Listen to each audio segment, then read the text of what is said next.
जननीं शारदां देवीं रामकृष्णं जगद्गुरुं पादपद्मे तयोषित्वा प्रणमामि मुहुर्मुहुः। नमः श्रीयतिराजाय विवेकानन्दसूरये सच्चित्सुखस्वरूपाय स्वामिने तापहारिणे रामाय रामभद्राय रामचन्द्राय वेदसे रघुनाथाय नाथाय सीताय पतये नमः। बुद्धिर्बलं यशोधैर्यं निर्भयत्वम् अरोगिता अजाड्यं वाक्पटुत्वञ्च हनुमत्स्मरणात् भवेत्। ಆತ್ಮೀಯ ಭಗವದ್ಭಕ್ತರೇ, ಶ್ರೀಯುತ ಪದ್ಮನಾಭನ್ರವರು ದೂರವಾಣಿಯಲ್ಲಿ ಈ ಥರ ರಾಮನವಮಿಯ ಪ್ರಯುಕ್ತ ಸಪ್ತಾಹ ಕಾರ್ಯಕ್ರಮವನ್ನು ಇಟ್ಕೊಂಡಿದ್ದೇವೆ. ಸ್ವಾಮೀಜಿ ಒಬ್ಬ ಭಕ್ತರ ಮೂಲಕ ಮತ್ತು ಒಬ್ಬ ಸ್ವಾಮೀಜಿಯ ಮೂಲಕ ತಮ್ಮ ಬಗ್ಗೆ ನಮಗೆ ಪರಿಚಿತವಾಯಿತು. ಚೆನ್ನಾಗಿ ಮಾತಾಡ್ತಿರಂತೆ, ದಯವಿಟ್ಟು ಬಂದು ಮಾತಾಡಬೇಕು ಅಂತ ಹೇಳಿದಾಗ ನಿಜವಾಗ್ಲೂ ಒಪ್ಕೊಂಡೆ. ಯಾಕಪ್ಪ ಅಂದರೆ ಇದುವರೆಗೂ ಹಲವಾರು ಸಾಧು ಸಂತರ ಮೂಲಕ ರಾಮಕೃಷ್ಣ ಸೇವಾ ಟ್ರಸ್ಟ್ನ ಕಾರ್ಯ ಚಟುವಟಿಕೆಗಳ ಬಗ್ಗೆ ನಾನು ಕೇಳಿದ್ದೆ ಅಷ್ಟೇ, ನಾನು ಇನ್ನೂ ಬರಲಿಕ್ಕೆ ಆಗಿರಲಿಲ್ಲ. ಶ್ರೀರಾಮಕೃಷ್ಣರ ಇಚ್ಛೆಯಿಂದ ಹೀಗೆ ಹಲವಾರು ನಿಮ್ಮಂಥ ಒಂದು ಸದ್ಭಕ್ತರ ಜೊತೆ ನಾನು ಕೂಡ ಒಂದೂವರೆ ಗಂಟೆಗಳ ಕಾಲ ಇದ್ದು ಅದ್ಭುತವಾದ ನಮ್ಮ ರಾಮಾಯಣ ಮಹಾಗ್ರಂಥದ ಹಾಗೂ ಅದರ ಭಕ್ತಾಗ್ರ ಗೇಸನಾದ ಹನುಮಂತನ ಕುರಿತು ಚಿಂತನೆಯನ್ನು ಮಾಡುವಂತಹ ಅವಕಾಶವನ್ನು ಶ್ರೀರಾಮಕೃಷ್ಣರು ಮತ್ತು ಶ್ರೀರಾಮಚಂದ್ರ ಒದಗಿಸ್ತಿದ್ದಾನೆ ಅಂತ ಸಂತೋಷದಿಂದ ಈ ಒಂದು ಕರೆಗೆ ಹೋಗೊಟ್ಟು ನಾನು ಇದಕ್ಕೆ ಒಪ್ಕೊಂಡೆ. ಪ್ರಾಯಶಃ ರಾಮಕೃಷ್ಣ ಆಶ್ರಮದ ಭಕ್ತರಾದಂಥ ಅವೆಲ್ಲ ಧರ್ಮ ಮತ್ತು ಅಧ್ಯಾತ್ಮ ಇತ್ಯಾದಿ ವಿಷಯಗಳಲ್ಲಾಗಲಿ ಸಾಕಷ್ಟು ಪರಿಣಿತಿಯನ್ನು ಪಡೆದಿರ್ತೀರ ಮತ್ತು ಸಾಕಷ್ಟು ತಿಳ್ಕೊಂಡು ಇದ್ದೀರಾ. ಆ ಒಂದು ವಿಶ್ವಾಸದ ಮೇಲೆ ಈ ಒಂದು 6 ದಿವಸಗಳ ಕಾಲ ಸುಂದರ ಕಾಂಡದ ಕುರಿತು ಒಂದು ಚಿಂತನೆಯನ್ನು ಮಾಡುವಂತಹ ಪ್ರಯತ್ನವನ್ನು ಮಾಡೋಣ. ಇದನ್ನು ಪೌರಾಣಿಕ ಹಿನ್ನೆಲೆ, ಪೌರಾಣಿಕ ದೃಷ್ಟಿಯ ಜೊತೆಗೆ ಅದಕ್ಕಿಂತ ಹೆಚ್ಚಾಗಿ ಧಾರ್ಮಿಕ, ಆಧ್ಯಾತ್ಮಿಕ, ಸಾಂಸ್ಕೃತಿಕ, ಸಾಮಾಜಿಕ ಮತ್ತು ಕೌಟುಂಬಿಕ ವ್ಯವಸ್ಥೆಗಳು ಮತ್ತು ಅದರ ಕುರಿತು ಮೌಲ್ಯಗಳು ಏನು ರಾಮಾಯಣದಲ್ಲಿ ಹೇಗೆ ಹುದುಗಿದೆ, ಅದರ ಒಳಗಡೆ ಅಂತರ್ಗತವಾಗಿ ವಿವಿಧ ರತ್ನಗಳು ಹೇಗೆ ಭೂಮಿಯ ಒಳಗಡೆ ಹುದುಗಿದೆಯೋ ಅದೇ ರೀತಿಯ ಅನರ್ಘ್ಯವಾದ ರತ್ನಗಳು ಈ ರಾಮಾಯಣದ ಮಹಾ ಕಾವ್ಯದಲ್ಲಿ, ಆದಿಕಾವ್ಯದಲ್ಲಿ ಕೂಡ ಹುದುಗಿದೆ. ನಾವು ಒಂದೊಂದು ಶ್ಲೋಕವನ್ನು ತೆಗೆದುಕೊಂಡು ಆಳವಾಗಿ ಅದರ ಒಳಗಡೆ ಹೋದ್ವಿ ಅಂತ ಅಂದರೆ ಆ ಅನರ್ಘ್ಯ ರತ್ನಗಳು ನಮಗೆ ಸಿಗ್ತಾ ಹೋಗುತ್ತೆ. ಅಂತಹ ಒಂದು ಪ್ರಯತ್ನವನ್ನು ಸಮುದ್ರ ಮಂಥನದಂತೆ ಈ ಸುಂದರ ಕಾಂಡವನ್ನು ಒಂದು ನಿಮಿತ್ತವನ್ನಾಗಿ ಮಾಡಿಕೊಂಡು ಧರ್ಮ, ಅಧ್ಯಾತ್ಮ ಮತ್ತು ನಮ್ಮ ಭಾರತೀಯ ಸಂಸ್ಕೃತಿಯನ್ನು ತಿಳ್ಕೊಳ್ಳುವಂತಹ ಒಂದು ಪ್ರಯತ್ನವನ್ನು ಮಾಡೋಣ. ಈ ಸುಂದರ ಕಾಂಡ ಅಂತ ನಾವೇನು ಕರಿತೀವಿ, 7 ಕಾಂಡಗಳಿದೆ. ತಮಗೆಲ್ಲ ಗೊತ್ತಿರ್ಬೋದು ರಾಮಾಯಣದಲ್ಲಿ. 7 ಕಾಂಡದಲ್ಲಿ 5ನೇ ಕಾಂಡ ಈ ಸುಂದರ ಕಾಂಡ. ಈ ಸುಂದರ ಕಾಂಡವನ್ನು ಬಲ್ಲವರು, ಪಂಡಿತರು, ವಿದ್ವಾಂಸರು ರಾಮಾಯಣದ ಹೃದಯ ಭಾಗ ಅಂತ ಹೇಳ್ತಾರೆ. ಹೀಗೆ ನಮಗೆ ಹೃದಯ ಬಡಿತ, ಕಣ್ಣು 1 ನಿಮಿಷ ಮುಚ್ಕೊಂಡ್ರೂ ಪರವಾಗಿಲ್ಲ, ಇಲ್ಲಾಂದರೆ ಕಿವಿ 1 ನಿಮಿಷ ಕೆಲಸ ಮಾಡಿದ್ರು ಪರವಾಗಿಲ್ಲ, ಕೈ ಕಾಲುಗಳು ಇತ್ಯಾದಿಗಳೆಲ್ಲ ಕೆಲಸ ಮಾಡಿದ್ರು ಪರವಾಗಿಲ್ಲ, ನಿದ್ದೆ ಮಾಡಿದಾಗ ಇವ್ಯಾವ ಕೆಲಸ ಮಾಡೋದಿಲ್ಲ, ಪಂಚ ಜ್ಞಾನೇಂದ್ರಿಯ, ಪಂಚ ಕರ್ಮೇಂದ್ರಿಯಗಳು. ಆದರೆ ನನ್ನ ಹೃದಯ ಬಡಿತ ಏನಾದರೂ ನನಗೆ ಸುಸ್ತಾಗಿದೆ, 1 ನಿಮಿಷ ನಾನು ಸುಮ್ಮನೆ ಇರ್ತೀನಿ ಅಂತ 1 ನಿಮಿಷ ಸುಮ್ಮನೆ ಆದರೆ ನಾವು ರಾಮಕೃಷ್ಣರ ಪಾದವನ್ನು ಸೇರಬೇಕಾಗುತ್ತೆ. ಸೊ ಹೃದಯ ಅಷ್ಟು ಪ್ರಮುಖವಾದದ್ದು. ಹಾಗೆ ಈ ರಾಮಾಯಣದ ಹೃದಯ ಭಾಗ ಯಾವುದಪ್ಪ ಅಂತಂದರೆ ಸುಂದರ ಕಾಂಡ ಅಂಥೇಳಿ ಬಲ್ಲವರು ಹೇಳ್ತಾರೆ. ಆದ ಕಾರಣ ಒಂದು ವಸಂತ ಋತುವಿನಲ್ಲಿ, ಇನ್ನೊಂದು ಶರದ್ ಋತುವಿನಲ್ಲಿ, ಈ ವಸಂತ ಋತು ಈಗಾಗಲೇ ಪ್ರಾರಂಭ ಆಗಿದೆ. ಈ ರಾಮನವಮಿಯ ಸಮಯದಲ್ಲಿ ಬರುವಂತಹ ನವರಾತ್ರಿ, 3 ರೀತಿಯ ನವರಾತ್ರಿಗಳು ನಮ್ಮ ಭಾರತೀಯ ಪಂಚಾಂಗದಲ್ಲಿ ಸಿಗುತ್ತೆ. ಸೊ ಒಂದು ಈ ವಸಂತದ ಸಮಯದಲ್ಲಿ ಬರುವಂಥ ನವರಾತ್ರಿ, ಇನ್ನೊಂದು ಶರನ್ನವರಾತ್ರಿ, ನಾವು ದುರ್ಗಾಪೂಜೆ ಇತ್ಯಾದಿಗಳು ಏನು ಮಾಡ್ತೀವಿ. ಆ 2 ಸಮಯದಲ್ಲಿ ರಾಮಾಯಣದ ಕಥಾಶ್ರವಣವನ್ನು ಮಾಡುವುದು ಉತ್ತರ ಭಾರತದಲ್ಲಿ ವಿಶೇಷವಾಗಿ, ಇಡೀ ಭಾರತದಲ್ಲಿದೆ. ಹಾಗೆ ವಸಂತ ಮಾಸದ ನವರಾತ್ರಿಲಂತೂ ಈ ರಾಮಾಯಣದ ಪಾರಾಯಣ ಕ್ರಮವನ್ನು ತುಂಬ ಜನ ಮಾಡ್ತಾರೆ. ಇಡೀ ರಾಮಾಯಣವನ್ನು ಮಾಡಲಿಕ್ಕೆ ಯಾರಿಗೆ ಸಾಧ್ಯ ಆಗೋದಿಲ್ವೋ ಅವರು ಈ ಸುಂದರ ಕಾಂಡವನ್ನು ಅಷ್ಟೇ ಇಟ್ಕೊಂಡು ಪಾರಾಯಣ ಕ್ರಮವನ್ನು ಮಾಡ್ತಾರೆ. ಸುಂದರ ಕಾಂಡವನ್ನು ಏನಾದರೂ ನಾವು 67-68 ಸರ್ಗಗಳಿದೆ. ಆ 68 ಸರ್ಗಗಳ ಪಾರಾಯಣ ನಾವು ಮಾಡಿದ್ವಿ ಅಂತಂದರೆ ಇಡೀ ರಾಮಾಯಣವನ್ನು ಪಾರಾಯಣ ಮಾಡಿದ್ರೆ ಎಷ್ಟು ನಮಗೆ ಪುಣ್ಯ ಬರುತ್ತೋ ನಮ್ಮ ಕಷ್ಟ ಕಾರ್ಪಣ್ಯಗಳು ಎಷ್ಟು ಕಡಿಮೆ ಆಗುತ್ತೋ, ನಮಗೆ ಮನಸ್ಸಿಗೆ ಶಾಂತಿ ಮತ್ತು ಆಧ್ಯಾತ್ಮಿಕ ಧಾರ್ಮಿಕವಾಗಿ ಎಷ್ಟು ಮುಂದುವರಿತೀವೋ ಅದೆಲ್ಲ ಫಲ ಈ ಸುಂದರ ಕಾಂಡ ಅನ್ನುವಂಥ ಒಂದೇ ಒಂದು ಕಾಂಡದಿಂದ ಪಾರಾಯಣ ಮಾಡಿದ್ರೆ ಅಷ್ಟೂ ಫಲ ಸಿಗುತ್ತೆ ಅಂತ ಹೇಳಿ ತಿಳಿದಂತಹ ಪಂಡಿತರು, ವಿದ್ವಾಂಸರು ಹೇಳ್ತಾರೆ.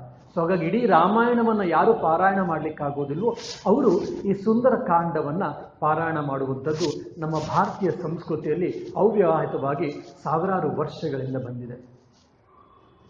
ಸೊ ಹಾಗಾಗಿ ಇದನ್ನೆಲ್ಲ ನಾನು ಅಧ್ಯಯನ ಮಾಡ್ತಾ ಚಿಂತನೆಯನ್ನು ಮಾಡ್ತಾ ಇದ್ದಂಥ ಸಮಯದಲ್ಲಿ ಈ 6 ದಿವಸಗಳ ಕಾಲ ಇದೊಂದು ಉಪನ್ಯಾಸ ಮಾಲಿಕೆಯಾಗದೆ ಇದೊಂದು ವ್ರತದ ಉಪಾಧಿಯಲ್ಲಿ, ಪೂಜೆಯ ಉಪಾಧಿಯಲ್ಲಿ, ಉಪಾಸನೆಯ ರೀತಿಯಲ್ಲಿ ನಾವು ಸುಂದರ ಕಾಂಡವನ್ನು 6 ದಿವಸಗಳ ಕಾಲ ಚಿಂತನೆಯನ್ನು ಮಾಡೋಣ.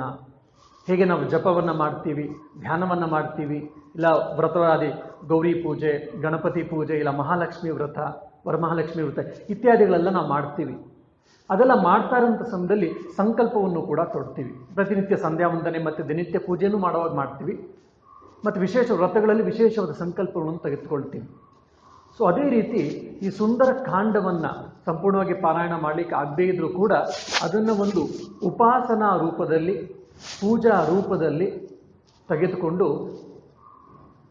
ನಮ್ಮ ಭಗವಂತನ ಹತ್ತಿರ ಸೇರಲಿಕ್ಕೆ ಇದೊಂದು ಉಪಾಸನ ಪದ್ಧತಿ ಆಗಲಿ ಅನ್ನುವಂತಹ ಒಂದು ದೃಷ್ಟಿಕೋನದಿಂದ ನಾವೆಲ್ಲ ಸಂಕಲ್ಪವನ್ನು ತೊಟ್ಟು ಭಗವಂತನನ್ನು, ನಮ್ಮ ಇಷ್ಟದೇವರನ್ನ ನೆನಪಿಸಿ ಶ್ರೀರಾಮಚಂದ್ರನನ್ನು ಮತ್ತು ಅವನ ಪ್ರಧಾನ ಸೇವಕನಾದ ಹನುಮಂತನ ನೆನೆಸಿ ಸತ್ಯ ಸಂಕಲ್ಪವನ್ನು ನಾವೆಲ್ಲ ತೊಡೋಣ.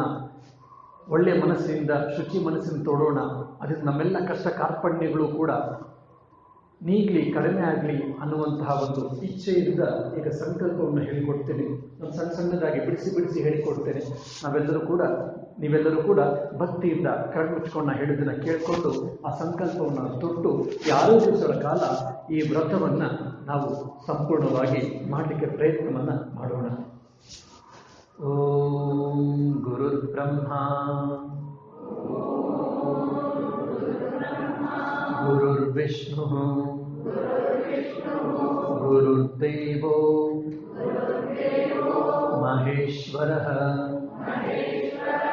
ಗುರುಃ ಸಾಕ್ಷಾತ್ ಪರಂ ಬ್ರಹ್ಮ ತಸ್ಮೈ ಶ್ರೀ ಗುರವೇ ನಮಃ.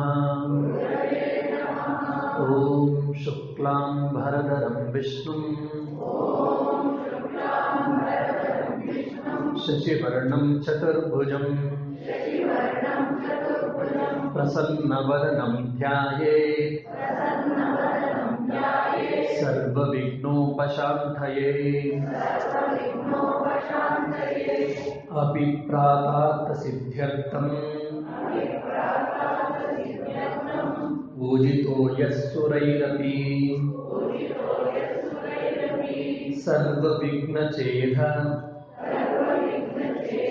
ತಸ್ಮೈ ಶ್ರೀ ಗಣಾಧಿಪತಯೇ ನಮಃ. ಸರಸ್ವತಿ ನಮಸ್ತುಭ್ಯಂ ವರದೆ ಕಾಮರೂಪಿಣಿ ವಿದ್ಯಾರಂಭಂ ಕರಿಷ್ಯಾಮಿ ಸಿದ್ಧಿರ್ಭವತು ಮೇ ಸದಾ. ಓಂ ಶುಭೆ ಶೋಭನೆ ಮುಹೂರ್ತೆ ಅದ್ಯ ಬ್ರಾಹ್ಮಣಃ ದ್ವಿತೀಯ ಪರಾರ್ಧೆ ಶ್ವೇತವರಾಹ ಕಲ್ಪೆ ವೈವಸ್ವತ ಮನ್ವಂತರೆ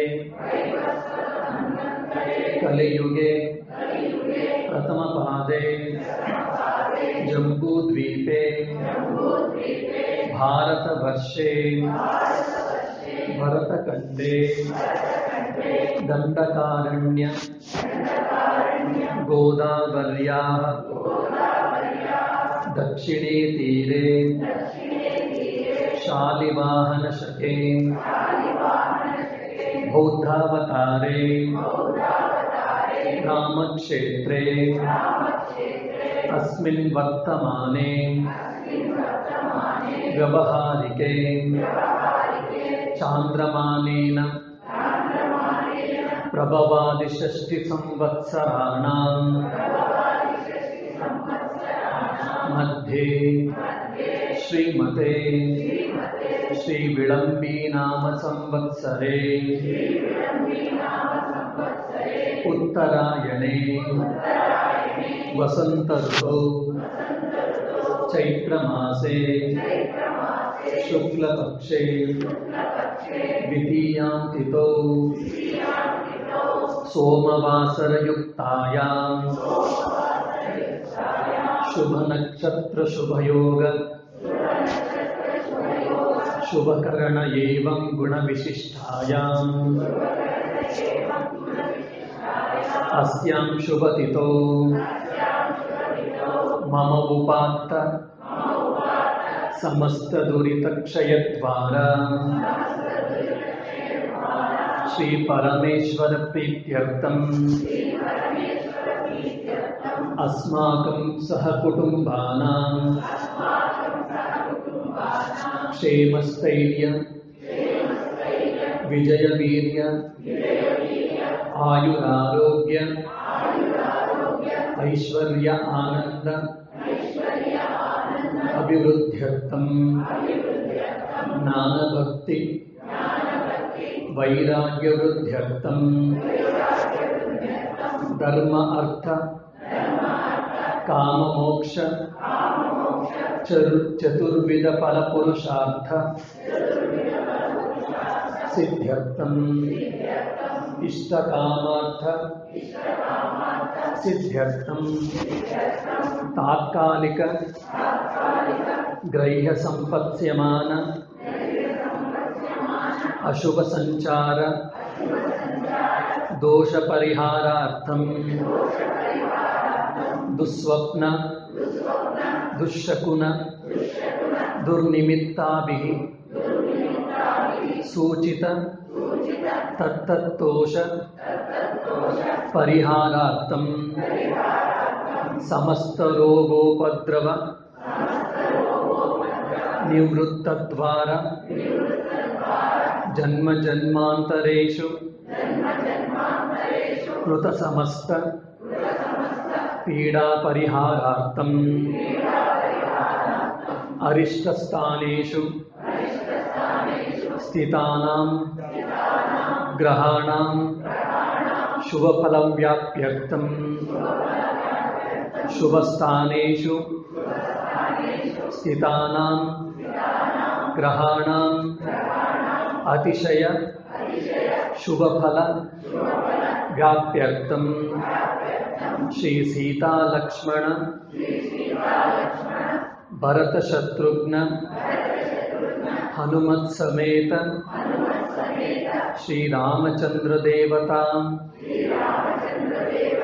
प्रीत्यर्थं समस्त सन्मंगल अव्याप्यर्थम् अद्य आरभ्य षष्ठाः आवत् सुंदरकांड कथाश्रवणम् अहं करिष्ये।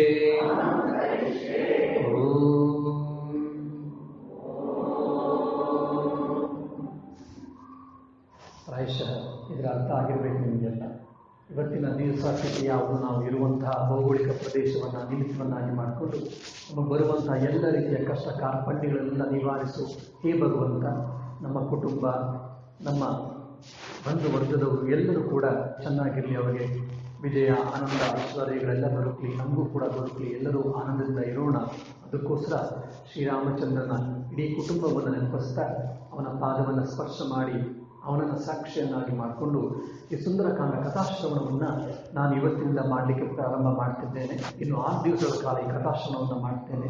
ದಯವಿಟ್ಟು ಯಾವುದೇ ವಿಘ್ನಗಳನ್ನು ತರದಿರು ಮತ್ತು ನನಗೆ ಬೇಕಾಗುವಂಥ ಎಲ್ಲ ಇಷ್ಟ ಸಿದ್ಧಿಗಳನ್ನು ಇದರ ಮೂಲಕ ಪ್ರಸಾದಿಸು ಹೇ ಭಗವಂತ ಅಂತ ಹೇಳಿ ಸಂಕಲ್ಪವನ್ನು ನಾವೀಗ ಮಾಡಿದ್ವಿ. ಈ ಸಂಕಲ್ಪವನ್ನು ನಾವು ಯಾಕಪ್ಪ ಮಾಡ್ತೀವಿ ಅಂತಂದರೆ, ಏನು ಸ್ವಾಮೀಜಿ ಸಂಕಲ್ಪ ನೀವು ಮಾಡಿಸದೇ ಇದ್ದರೆ ನಾವು 6 ದಿವಸ ಬರ್ತಾ ಇರಲಿಲ್ಲವೇ, ನಮ್ಮ ಮೇಲೆ ನಿಮಗೇನು ಸಂಶಯವೇ? ಹಾಗಾದರೆ ಹಾಗೇನಿಲ್ಲ, ನಿಮ್ಮ ಮೇಲೆ ಸಂಶಯ ಏನಿಲ್ಲ. ಈ ಸಂಕಲ್ಪವನ್ನು ಮಾಡೋದು ಏನಕ್ಕಪ್ಪ ಅಂತಂದರೆ, ನಾವೆಲ್ಲ ಒಳ್ಳೆಯವರಾಗಿರಬೇಕು, ಒಳ್ಳೆಯ ಕೆಲಸಗಳನ್ನು ಮಾಡಬೇಕು ಅಂತ ನಮಗೆಲ್ಲ ಇಚ್ಛೆ ಇರ್ತದೆ. ಆದರೆ ಶೈಲೋತ್ಸಿ ಬಹು ವಿಜ್ಞಾನಿ ಅನ್ನೋಂಗೆ ಒಳ್ಳೆ ಕೆಲಸಗಳಿಗೆ ಯಾವಾಗಲೂ ವಿಘ್ನಗಳು ಜಾಸ್ತಿ ಅಂತೇಳಿ. ಹಾಗಾಗಿ ನಮ್ಗೆ ಹಲವಾರು ವಿಘ್ನಗಳು ಬರ್ತಾ ಇರುತ್ತೆ. ಆ ವಿಘ್ನಗಳು ಬಂದರೂ ಆ ವಿಘ್ನಗಳನ್ನು ನಿವಾರಣೆ ಮಾಡಿಕೊಂಡು ಮುಂದೆ ಹೋಗ್ಬೇಕಾದ್ರೆ ಒಂದು ಭಗವಂತನ ಕೃಪೆ, ಇಷ್ಟ ದೇವತಾ ಕೃಪೆ ಮತ್ತು ನಮ್ಮ ಗುರುದೇವರ ಕೃಪೆ ಇರಬೇಕು. ಅದರ ಜೊತೆಗೆ ನಮ್ಮ ಧೃತಿಯೂ ಕೂಡ ಇರಬೇಕು. ನಮ್ಮ ಇಚ್ಛಾಶಕ್ತಿ ಏನಾದರೂ ಆಗಲಿ ಮಾಡೇ ಮಾಡ್ತೀನಿ ಅಂತ ಪ್ರಬಲವಾದ ಇಚ್ಛಾಶಕ್ತಿ ಇರಬೇಕು. ಈ ಸಂಕಲ್ಪವನ್ನು ತೊಟ್ಬಿಟ್ರೆ ನಾವು ಭಗವಂತನಿಗೆ ಮಾತು ಕೊಟ್ಟಂಗೆ, ಏನಾದರೂ ಆಗಲಿ 6 ದಿವಸಗಳ ಕಾಲ ನಾನು ಇದನ್ನು ಮಾಡೇ ಮಾಡ್ತೀನಿ ಅಂತ ನಾನು ಭಗವಂತನ ಹತ್ರ ನನಗೆ ನಾನೇ ಸ್ವಯಂ ಪ್ರೇರಿತನಾಗಿ ಮಾತನ್ನು ಕೊಟ್ಟ ಹಾಗೆ. ಯಾವಾಗ ನಾವು ಭಗವಂತನ ಹತ್ರ ಮಾತನ್ನು ಕೊಡ್ತೀವೋ, ನಾವು ಇಚ್ಛಾಪೂರ್ವಕವಾಗಿ ಏನಾದರೂ ಆಗಲಿ ಇದನ್ನು ಮಾಡೇ ಮಾಡ್ತೀನಿ ಅಂಥೇಳಿ ನಾವು ಪ್ರಬಲವಾದ ಇಚ್ಛಾಶಕ್ತಿಯನ್ನು ಪ್ರದರ್ಶನ ಮಾಡ್ತೀವಿ ಈ ಸಂಕಲ್ಪದ ಮೂಲಕ. ಹಾಗಾಗಿ ನಮ್ಮ ಮಾನಸಿಕ ಶಕ್ತಿ ಜಾಸ್ತಿ ಆಗ್ತಾ ಹೋಗುತ್ತೆ. ಹಾಗಾಗಿ ನಾವು ಪೂಜೆಗಳನ್ನು, ವ್ರತಗಳನ್ನು ಇತ್ಯಾದಿ ಸಾಧನೆಗಳನ್ನು ಮಾಡಲಿಕ್ಕೆ ನಮಗೆ ಸುಲಭವಾಗ್ತಾ ಇರುತ್ತೆ. ಪ್ರಾಯಶಃ ಮಂತ್ರ ದೀಕ್ಷೆಗಳನ್ನೆಲ್ಲ ನಾವು ಪಡೆದ ಮೇಲೆ ಗುರುಗೆ ಹೇಳಿದ ರೀತಿಯಲ್ಲಿ ನಾಳೆಯಿಂದ ಬೆಳಗ್ಗೆ 5 ಗಂಟೆಗೆ ಎದ್ದುಬಿಟ್ಟು ಜಪವನ್ನು ಮಾಡಬೇಕು ಅಂತ ನಾವು ಎಷ್ಟೋ ಬಾರಿ ಸಂಕಲ್ಪವನ್ನು ತೊಟ್ಟಿರ್ತೀವಿ. ಅಲ್ಲಿ ಸಂಕಲ್ಪ ಅಂದರೆ ಇಚ್ಛೆ, ಬರೀ ಇಚ್ಛೆಯನ್ನು ಪಟ್ಟಿರ್ತೀವಿ. ಬೆಳಗ್ಗೆ 5 ಗಂಟೆಗೆ ಅಲಾರಾಮ್ ಕೂಡ ಸೆಟ್ ಮಾಡಿರ್ತೀವಿ. 5 ಗಂಟೆಗೆ ಅಲಾರಾಮ್ ಆದಾಗೆಲ್ಲ ಆಫ್ ಮಾಡ್ತೀವಿ. ಈಗಿನ ಕಾಲದಲ್ಲಿ ಸ್ನೂಸ್ ಮಾಡಿಬಿಟ್ಟು ಮಲಗ್ತೀವಿ. 5 ನಿಮಿಷ ಆಯಿತು ಎದ್ವಿ, ಮತ್ತು ಸ್ನೂಸ್ ಮಾಡಿದ್ವಿ. 10 ನಿಮಿಷ ಆಯಿತು, ಮತ್ತೆ ಸ್ನೂಸ್ ಮಾಡಿದ್ವಿ. 1/4 ಗಂಟೆ ಆದಮೇಲೆ ಬೇಡಪ್ಪ ಅಂತೇಳಿ ಆಫ್ ಮಾಡಿಬಿಟ್ಟು ಮಲಗಿಬಿಟ್ಟು 6:30 7 ಗಂಟೆಗೆ ಮಾಮೂಲಿ ಇದ್ದಂಗೆ. ಯಾಕಪ್ಪ ಅಂದರೆ ಅಲ್ಲಿ ದೃಢವಾದ ಸಂಕಲ್ಪ, ದೃಢವಾದ ಇಚ್ಛಾಶಕ್ತಿ ನಮಗೆ ಇರಲಿಲ್ಲ. ಹಾಗಾಗಿ ನಾವು ಸಾಧನೆಯಲ್ಲಿ ಹೆಚ್ಚು ಮುಂದುವರಿಲಿಲ್ಲ. ಇಲ್ಲ ಯಾವುದೇ ರೀತಿಯಲ್ಲಿ ಸಾಧನೆ ಅನ್ನೋ ಒಂದು ಆಧ್ಯಾತ್ಮಿಕ ಸಾಧನೆ ಒಂದು ಕಡೆ ಆದರೆ, ಲೌಕಿಕ ಸಾಧನೆಯಲ್ಲೂ ಕೂಡ ಈ ಸುಂದರ ಕಾಂಡದ ಆ ನಾಯಕನಾದಂಥ ಹನುಮಂತನ ನಾವು ನೋಡೋದಾದ್ರೆ ಪ್ರಬಲವಾದ ಇಚ್ಛಾಶಕ್ತಿ. ಅವನು ಏನು ಮಾಡಬೇಕು ಅಂತ ಒಂದು ನಿಶ್ಚಯ ಮಾಡ್ತಾನೋ, 3 ಆಗಲಿ 6 ಆಗಲಿ ಅದನ್ನು ಸಾಧಿಸಿಯೇ ತೀರ್ತಿದ್ದ. ಆ ಸುಂದರ ಕಾಂಡವನ್ನು ಮುಗಿಸೋದ್ರಲ್ಲಿ ಒಂದು ಭಗವಂತನ ಜೊತೆ ನಮಗೆ ಭಕ್ತಿ ಶ್ರದ್ಧೆಗಳು ಬರುವ ಜೊತೆಗೆ ನಮ್ಮ ಇಚ್ಛಾಶಕ್ತಿ ಜಾಸ್ತಿ ಆಗಬೇಕು. ನಮ್ಮ ಇಚ್ಛಾಶಕ್ತಿ ಜಾಸ್ತಿ ಆದರೆ ಏನಾಗುತ್ತಪ್ಪ ಅಂದರೆ ನಮ್ಮ ಸಾಧನೆ ಜಾಸ್ತಿ ಆಗ್ತಾ ಹೋಗುತ್ತೆ. ನಮ್ಮ ಜೀವನ ಮಾಡಬಾರದು ಮಾಡಿ ಆಗಬಾರದು ಆಗಿ ಬಾಳೆಲ್ಲ ಬರಿದಾಗಿ ಗೋಳೊಂದೆ ಉಳಿದಾಗ ಅಂತ ಹಾಡೆಲ್ಲ ನಾವು ಹಾಡ್ತೀವಿ. ಆದರೆ ಮತ್ತೆ ಮನೆಗೆ ಹೋಗಲು ಅದನ್ನೇ ಯಥಾನಿತ್ಯ ಪ್ರತಿದಿನ ಅದನ್ನೇ ಮಾಡ್ತಾ ಇರ್ತೀವಿ. ಏನಪ್ಪ ಅದಕ್ಕೆ ಕಾರಣ? ಇಚ್ಛಾಶಕ್ತಿಯೇ ಕಾರಣ. ಸೊ ಈ ರೀತಿಯಾದ ರಾಮಾಯಣ, ಶ್ರೀರಾಮಕೃಷ್ಣರ, ಶಾರದಾದೇವಿಯರ ಜೀವನ, ವಿವೇಕಾನಂದರ ಜೀವನಗಳನ್ನು ಅಧ್ಯಯನ ಮಾಡಿದಾಗ ನಮ್ಗೇನು ಗೊತ್ತಾಗುತ್ತೆ ಅಂದರೆ, ಅವರಲ್ಲಿ ಆ ಪ್ರಬಲವಾದ ಇಚ್ಛಾಶಕ್ತಿ ಇತ್ತು. ಗುರಿಯನ್ನು ಮುಟ್ಟುವಂತೆ ಏನೊಂದ್ಸರಿ ಸಂಕಲ್ಪವನ್ನು ಅವ್ರು ತೊಟ್ಟರೋ ಆ ಇಚ್ಛಾಶಕ್ತಿಯ ಮೂಲಕ ಭಗವಂತನ ಕೃಪೆಯಿಂದ ಅವರೆಲ್ಲ ಮುಟ್ಟಿದ್ರು. ಇದು ನಮಗೆ ಪರಿಪಾಠವಾಗಬೇಕು. ಇಲ್ಲಾಂದ್ರೆ ಏನಾಗುತ್ತೆ ಅಂದರೆ, ರಂಗಮೇ ದೈವಂ ಪಂಗಲೇ ಪ್ರಸಾದಂ ಕಂಬಮೇ ಕಣ್ಣಿ ಅಂತ ತಮಿಳದೊಂದು ಮಾತಿದೆ. ತಮಾಷೆಗೆ ನಾನು ಹೇಳ್ತಾ ಇರ್ತೀನಿ. ಏನಪ್ಪ ರಂಗಮೇ ದೈವಂ, ನಾವೆಲ್ಲ ಶ್ರೀರಾಮಕೃಷ್ಣ ಭಕ್ತರು. ಹಾಗಾಗಿ ಈ ಶ್ರೀರಾಮಕೃಷ್ಣ ದೇವಸ್ಥಾನಕ್ಕೆ ಬರ್ತೀವಿ, ರಾಮಕೃಷ್ಣ ದರ್ಶನವಾಯಿತು, ಪ್ರಸಾದ ಇಲ್ಲ, ಆದ್ಮೇಲೆ ಪ್ರಸಾದ ಕೊಡ್ತಾರೆ ಅಂತ ಅಂದ್ಕೊಳ್ತೀವಿ. ಮೋಸ್ಟ್ಲಿ ಕೊಡ್ತಾರೆ ಅನಿಸುತ್ತೆ. ಇದಾದ್ಮೇಲೆ ಪ್ರಸಾದವನ್ನು ಕೊಡ್ತಾರೆ. ಸಾಮಾನ್ಯ ನಾವು ರಾಮಕೃಷ್ಣ ಭಕ್ತರು ಮನೆಗೆ ತೆಗೆದುಕೊಂಡು ಹೋಗೋದು ಅಭ್ಯಾಸ. ಇಲ್ಲ ನೀವು ಹೊರಗಡೆ ಹೋದರೆ ಪಂಗಲ್ ಪ್ರಸಾದ ಇಲ್ಲ ಯಾವುದೋ ಪ್ರಸಾದ ಕೊಟ್ಟರು, ಅಲ್ಲೇ ತಿಂದರು, ಅಕ್ಕಪಕ್ಕ ನೋಡಿದ್ರು, ಕೈ ತೊಳ್ಕೊಳ್ಳಿಕ್ಕೆ ಯಾವುದೂ ನಲ್ಲಿ ಇರಲಿಲ್ಲ, ಕಂಬ ಗೋಡೆ ಸುಟ್ಟು ಅದಕ್ಕೆ ಮೆತ್ತಬಿಟ್ಟು ಒರೆಸ್ಬಿಟ್ಟು ಮುಂದಕ್ಕೆ ಹೋಗೋದು. ದೇವರ ದರ್ಶನ ತುಂಬ ಚೆನ್ನಾಗಾಯಿತು ನಮಗೆ. ಸೊ ನಮ್ಮ ಭಕ್ತಿ, ನಮ್ಮ ಧರ್ಮ, ನಮ್ಮ ಆಧ್ಯಾತ್ಮಿಕತೆ, ನಮ್ಮ ಸಾಧನೆ ಇಷ್ಟಕ್ಕೆ ಮುಗಿದು ಹೋಗ್ತದೆ. ನಮ್ಮ ಧರ್ಮ, ನಮ್ಮ ಆಧ್ಯಾತ್ಮಿಕತೆ, ನಮ್ಮ ಭಕ್ತಿ, ನಮ್ಮ ಸಾಧನೆ ಅಷ್ಟಕ್ಕೆ ಮುಗಿಬಾರದು. ಸ್ವಾಮಿಗಳು ಬಾಚಪ್ನಾರು ಅಂತ ತೆಲುಗುಲ ಅಂತ ಸ್ವಾಮಿಗಳು ತುಂಬ ಚೆನ್ನಾಗಿ ಹೇಳಿದ್ರು. ಏನು ಹೇಳಿದ್ರು ಅಂದರೆ ಅದೆಲ್ಲ ಹೇಳಂಗಿಲ್ಲ, ಯಾಕಂದ್ರೆ ನಮಗೆಲ್ಲ ಮರೆತು ಹೋಗ್ತಿದೆ. ಶ್ರೀರಾಮಕೃಷ್ಣ ಹೇಳ್ತಾರೆ, ಹೇಗೆ ಸ್ವಾತಿ ಮುತ್ತು ಸ್ವಾತಿ ಮಳೆ ಹನಿಗೆ ವೆಯ್ಟ್ ಮಾಡ್ತಾ ನಿರೀಕ್ಷೆ ಮಾಡ್ತಾ ಇದೆ. ಬಿದ್ದ ತಕ್ಷಣ ಅದು ಮುಚ್ಕೊಂಡು ಒಳಗೆ ಹೊಟ್ಟೋಗ್ತದೆ. ಸಮುದ್ರದ ಆಳದಲ್ಲಿ ಹೋಗಿ ಆ ಒಳಗಡೆ ಮಳೆ ಹನಿ ಏನು, ಆ ಸ್ವಾತಿ ಮುತ್ತಿನ ಮಳೆ ಹನಿಗೆ ಅದು ರಿಯಾಕ್ಷನ್ ಕೊಡ್ತಾ ಇರುತ್ತೆ. ಕೊಡ್ತಾ ಏನಾಗುತ್ತೆ, ಆ ಮಳೆ ಹನಿ ಒಂದು ಮುತ್ತಾಗಿ ಪರಿವರ್ತನೆ ಆಗುತ್ತೆ. ರಾಮಾಯಣ, ಮಹಾಭಾರತ, ದಿವ್ಯತ್ವದ ಉಪದೇಶಗಳ ಆ ಮುತ್ತು ಏನಿದೆ, ಆ ಯಾವುದಾದ್ರು ಒಂದು ಮುತ್ತು ತೆಗೆದುಕೊಂಡ್ರು ನಾವು ಸಾಕು. ಭಗವದ್ಗೀತೆ ಆಗಿರ್ಬೋದು, ಪುರಾಣ, ಆ ಮುತ್ತನ್ನು ತೆಗೆದುಕೊಂಡು ನಾವು ಆಂತರ್ಯದಲ್ಲಿ ಇರಿಸ್ಕೋಬೇಕು. ಧ್ಯಾನವನ್ನು ಮಾಡಬೇಕು, ಚಿಂತನೆಯನ್ನು ಮಾಡಬೇಕು. ಚಿಂತನೆಯನ್ನು ಮಾಡಿ ಅಧ್ಯಾತ್ಮ ಅನ್ನುವಂಥ ಮುತ್ತು ರತ್ನವನ್ನು ನಾವು ಪಡಿಬೇಕು. ಆವಾಗ ನಮ್ಮ ಜೀವನ ಸಾರ್ಥಕತೆ ಆಗುತ್ತೆ. ಹೊರಗಡೆ ದೇವಸ್ಥಾನಗಳಿಗೆ, ಮಠಗಳಿಗೆ ಹೋಗುವ ಭಕ್ತರಿಗೂ, ವಿಶೇಷವಾಗಿ ನಾವು ರಾಮಕೃಷ್ಣಾಶ್ರಮಕ್ಕೆ ಬರುವ ಭಕ್ತರಿಗೂ ಇದೇ ವಿಶೇಷ. ಬೇರೆಯವರಿಗೆ ಬರೀ ಸಹಸ್ರನಾಮವನ್ನು, ರುದ್ರಾಭಿಷೇಕವನ್ನು, ಮೃತ್ಯುಂಜಯ ಮಹಾಮಂತ್ರದ ಹೋಮಗಳನ್ನು ಮಾಡಿಸಿ ಹೋಗುವಂಥ ಭಕ್ತರಲ್ಲ ನಾವು. ಅದ್ರ ಜೊತೆಗೆ ದಿವ್ಯತ್ರಯರ ಉಪದೇಶಗಳನ್ನು ಅರ್ಥ ಮಾಡಿಕೊಂಡು ಆ ನಿಟ್ಟಿನಲ್ಲಿ ಒಂದು ಒಳ್ಳೆಯ ಜೀವನವನ್ನು, ಸಾರ್ಥಕ ಜೀವನವನ್ನು, ದಿವ್ಯವಾದ ಧಾರ್ಮಿಕ ಆಧ್ಯಾತ್ಮಿಕ ಜೀವನ ನಡೆಸಿಕೊಂಡು ದೇಶಕ್ಕೊಬ್ಬ ಮೂರ್ಖನನ್ನು ಕಡಿಮೆ ಮಾಡುವಂಥ ನಿಟ್ಟಿನಲ್ಲಿ ನಾವು ಹೆಜ್ಜೆಯನ್ನು ಇಟ್ಟಿದ್ದೇವೆ. ಅದಾಗಬೇಕು ಅಂತಂದ್ರೆ ಈ ಧರ್ಮ ಅಧ್ಯಾತ್ಮದ ಬೆನ್ನೆಲುಬಾಗಿರುವಂತಹ ಅದರ ಆಧಾರಭೂತರಾಗಿರುವ ಸಾಧು ಸಂತರ ರಾಮಾಯಣ ಮಹಾಭಾರತ ಉಪದೇಶಾಮೃತವನ್ನು ನಾವು ಕುಡಿದು ಆ ಒಂದು ಕೆಲವು ಮುಕ್ತಾನಿಗಳನ್ನು ಒಳಗಡೆ ಹೋಗಿಸ್ಕೊಂಡು ಅದನ್ನು ಚಿಂತನ ಮಂಥನವನ್ನು ಮಾಡಿ ಅರ್ಥ ಆದ ಮಟ್ಟಿಗೆ ನಮ್ಮ ಜೀವನದಲ್ಲಿ ಅನುಷ್ಠಾನವನ್ನು ಮಾಡಿದಾಗ ನಮ್ಗೇನಾಗುತ್ತೆ ಅಂದರೆ ವಿವೇಕ ಜಾಗೃತವಾಗುತ್ತೆ. ಆ ವಿವೇಕ ಜಾಗೃತವಾದ ತಕ್ಷಣ ಆನಂದ, ಕಟ್ಟಿಟ್ಟ ಬುದ್ಧಿ ಆನಂದವಾಗ್ತದೆ. ಆನಂದವೇ ಆನಂದ, ಆನಂದವೇ ಆನಂದ. ಇದನ್ನು ನಾವು ಶ್ರೀಮಾತೆಯವರ ಜೀವನದಲ್ಲಿ ನೋಡ್ಬೋದು. ಶ್ರೀಮಾತೆಯವರು ಪಟ್ಟಷ್ಟ ಕಷ್ಟ ತುಲನೆಯನ್ನು ಮಾಡಿದಾಗ ಪ್ರಾಯಶಃ ನಾವು ಯಾರು ಪಟ್ಟಿಲ್ಲ. ಸ್ವಯಂ ಜಗನ್ಮಾತೆಯಾದ ಶ್ರೀಮಾತೆ ಎಷ್ಟು ಕಷ್ಟಪಟ್ಟಲು. ಆದರೂ ಶ್ರೀಮಾತೆಯವರು ಒಂದು ದಿವಸ ಕೂಡ ನನಗೆ ಬೇಜಾರಾಯಿತು, ನಾನು ಟಿ ವಿ ನೋಡಬೇಕು ಅಂತ ಹೇಳಲಿಲ್ಲ. ನಂಗೆ ಬೇಜಾರಾಯಿತು, ಔಟಿಂಗ್ ಹೋಗ್ಬೇಕು ಅಂತ ಅನ್ನಿಸ್ಲಿಲ್ಲ. ಬೇಜಾರಾಯಿತು, ಒಂದೆರಡು ಸಲ ಅಲ್ಲಿ ಹೋಗಿ ಬರಬೇಕು ಅಂತ ಶ್ರೀಮಾತೆಯವ್ರಿಗೆ ಅನ್ನಿಸ್ಲಿಲ್ಲ. ಯಾಕಪ್ಪ ಅಂದರೆ ಅವರು ಅವರ ಜೀವನವನ್ನು ಯೋಗಮಯವನ್ನಾಗಿ ಮಾಡಿಕೊಂಡಿದ್ರು. ಅವರ ಜೀವನ ಯಾವಾಗಲೂ ಇಲ್ಲ, ಅವರಾಗಲಿ ಅವರ ವ್ಯಕ್ತಿತ್ವವಾಗಲಿ ಅವರ ಜೀವನವಾಗಲಿ ಆಂತರಿಕವಾದ ಆನಂದದ ಮೇಲೆ ನಿರ್ಭರವಾಗಿತ್ತು. ಅವರು ಮಹಾಮಾತೆ, ಜಗನ್ಮಾತೆ ಇತ್ಯಾದಿಗಳನ್ನೆಲ್ಲ ಪಕ್ಕಕ್ಕೆ ಬಿಟ್ಟು ಒಬ್ಬ ಸ್ತ್ರೀಯನ್ನು ನಾವು ತೆಗೆದುಕೊಂಡಾಗಿ ವಿಶ್ಲೇಷಣೆ ಮಾಡಿ ನಮ್ಗೆ ಗೊತ್ತಾಗುತ್ತೆ ಏನಪ್ಪ ಅಂದರೆ ಆ ಅಂತರ್ಗರ್ಭಿತವಾದ ನಿಜವಾದ ಆನಂದ, ಪರಮಾನಂದ ಏನಿದೆಯಾ ಅದ್ರ ಮೇಲೆ ಅವರು ನಿರ್ಭರವಾಗಿದ್ರು. ಹಾಗಾಗಿ ಜೀವನದ ಸಮರ ಅವ್ರಿಗೆ ಯಾವತ್ತೂ ಸಾಕು ಅನಿಸ್ಲಿಲ್ಲ. ಸೊ ನಮಗೂ ಕೂಡ ಯಾವಾಗ ನಮಗೆ ದಿವ್ಯತ್ರೇಯರ ರಾಮಾಯಣ ಮಹಾಭಾರತದ ಆ ಉಪದೇಶಾಮೃತವನ್ನು ಒಳಗಡೆ ಇರಿಸಿಕೊಂಡು ಅದರ ಮೇಲೆ ನಿರ್ಭರವಾಗಿ ನಮ್ಮ ಜೀವನವನ್ನು ನಾವು ಮಾಡ್ತಾ ಇರ್ತೀವೋ, ಅದರಂತೆ ನಡೀಲಿಕ್ಕೆ ಪ್ರಯತ್ನವನ್ನು ಮಾಡ್ತಾ ಇರ್ತೀವೋ, ಅವಾಗ ತಕ್ಕ ಮಟ್ಟಿಗೆ ವಿವೇಕ ಜಾಗೃತವಾಗುತ್ತೆ. ಆ ವಿವೇಕ ಅನ್ನುವಂಥ ಫಲ, ಅಮೃತ ಧಾರೆ ನಮಗೆ ಸಿಗುತ್ತೆ. ಅದು ಸಿಕ್ಕಿದಾಗ ನಮ್ಮ ಜೀವನ ಆನಂದವೇ ಆನಂದ, ಆನಂದವೇ ಆನಂದ. ಹಾಗಾದರೆ ನಾಳೆಯಿಂದ ನಮ್ಮ ಬ್ಯಾಂಕ್ ಬ್ಯಾಲೆನ್ಸ್ ಜಾಸ್ತಿ ಆಗುತ್ತಾ? ಮನೇಲೆಲ್ಲ ಪ್ರಾಬ್ಲಮ್ ಕಡಿಮೆ ಆಗುತ್ತಾ? ನಮ್ಮ ಗಂಡನ ಜೊತೆನೋ, ಹೆಂಡತಿ ಜೊತೆನೋ, ಮಕ್ಕಳ ಜೊತೆನೋ, ಸೊಸೆ ಜೊತೆನೋ, ನೆಂಟರಿಷ್ಟ್ರ ಜೊತೆನೋ ಎಲ್ಲ ನೆರೆಹೊರ ಜೊತೆ ನಿಜವಾಗ್ಲೂ ಏನು ಕಡಿಮೆ ಆಗಲ್ಲ.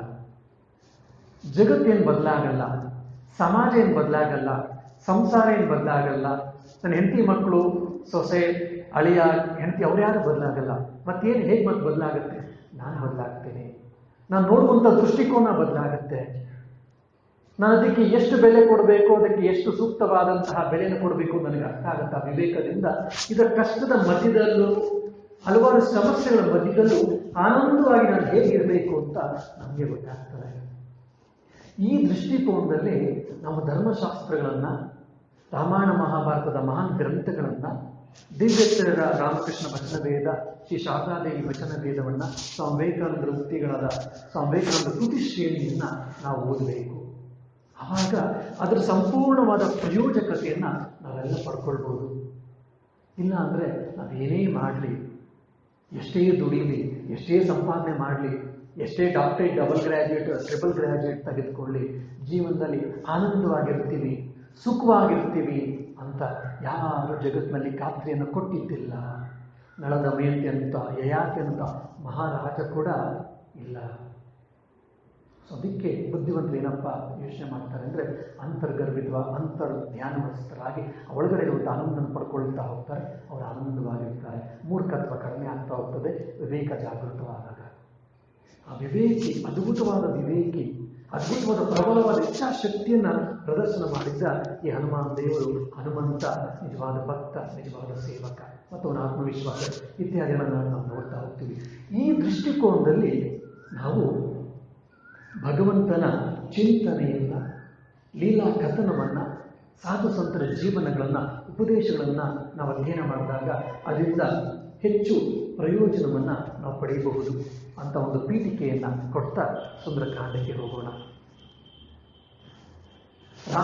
ಭಾರತದ ಹೇಗೆ ನಮ್ಗೆ ಎರಡು ಕಣ್ಣುಗಳಿರುತ್ತೋ, ಭಾರತ ದೇಶಕ್ಕೆ ಅದೊಂದು ಒಬ್ಬ ವ್ಯಕ್ತಿಯಾಗಿ ನಾವು ನೋಡಿದ್ರೆ, ಒಂದು ಜಗನ್ಮಾತೆಯಾಗಿ, ಭಾರತ ಮಾತೆಯಾಗಿ ನಾವು ನೋಡಿದ್ರೆ, ಭಾರತ ಮಾತೆ ಎರಡು ಕಣ್ಣುಗಳು ಯಾವುದಪ್ಪ ಅಂದರೆ ಒಂದು ರಾಮಾಯಣ, ಇನ್ನೊಂದು ಮಹಾಭಾರತ.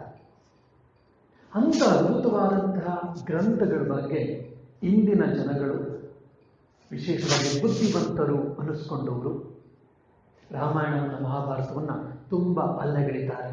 ಹೆಣ್ಣು ಹೊನ್ನು, ಮಣ್ಣುಗಳಿಗೆ ನಡೆದಂಥ ಕದನ, ನಡೆದಂಥ ಯುದ್ಧ ಅಷ್ಟೇ ಅಂತ ಹೇಳ್ತಿದ್ದಾರೆ.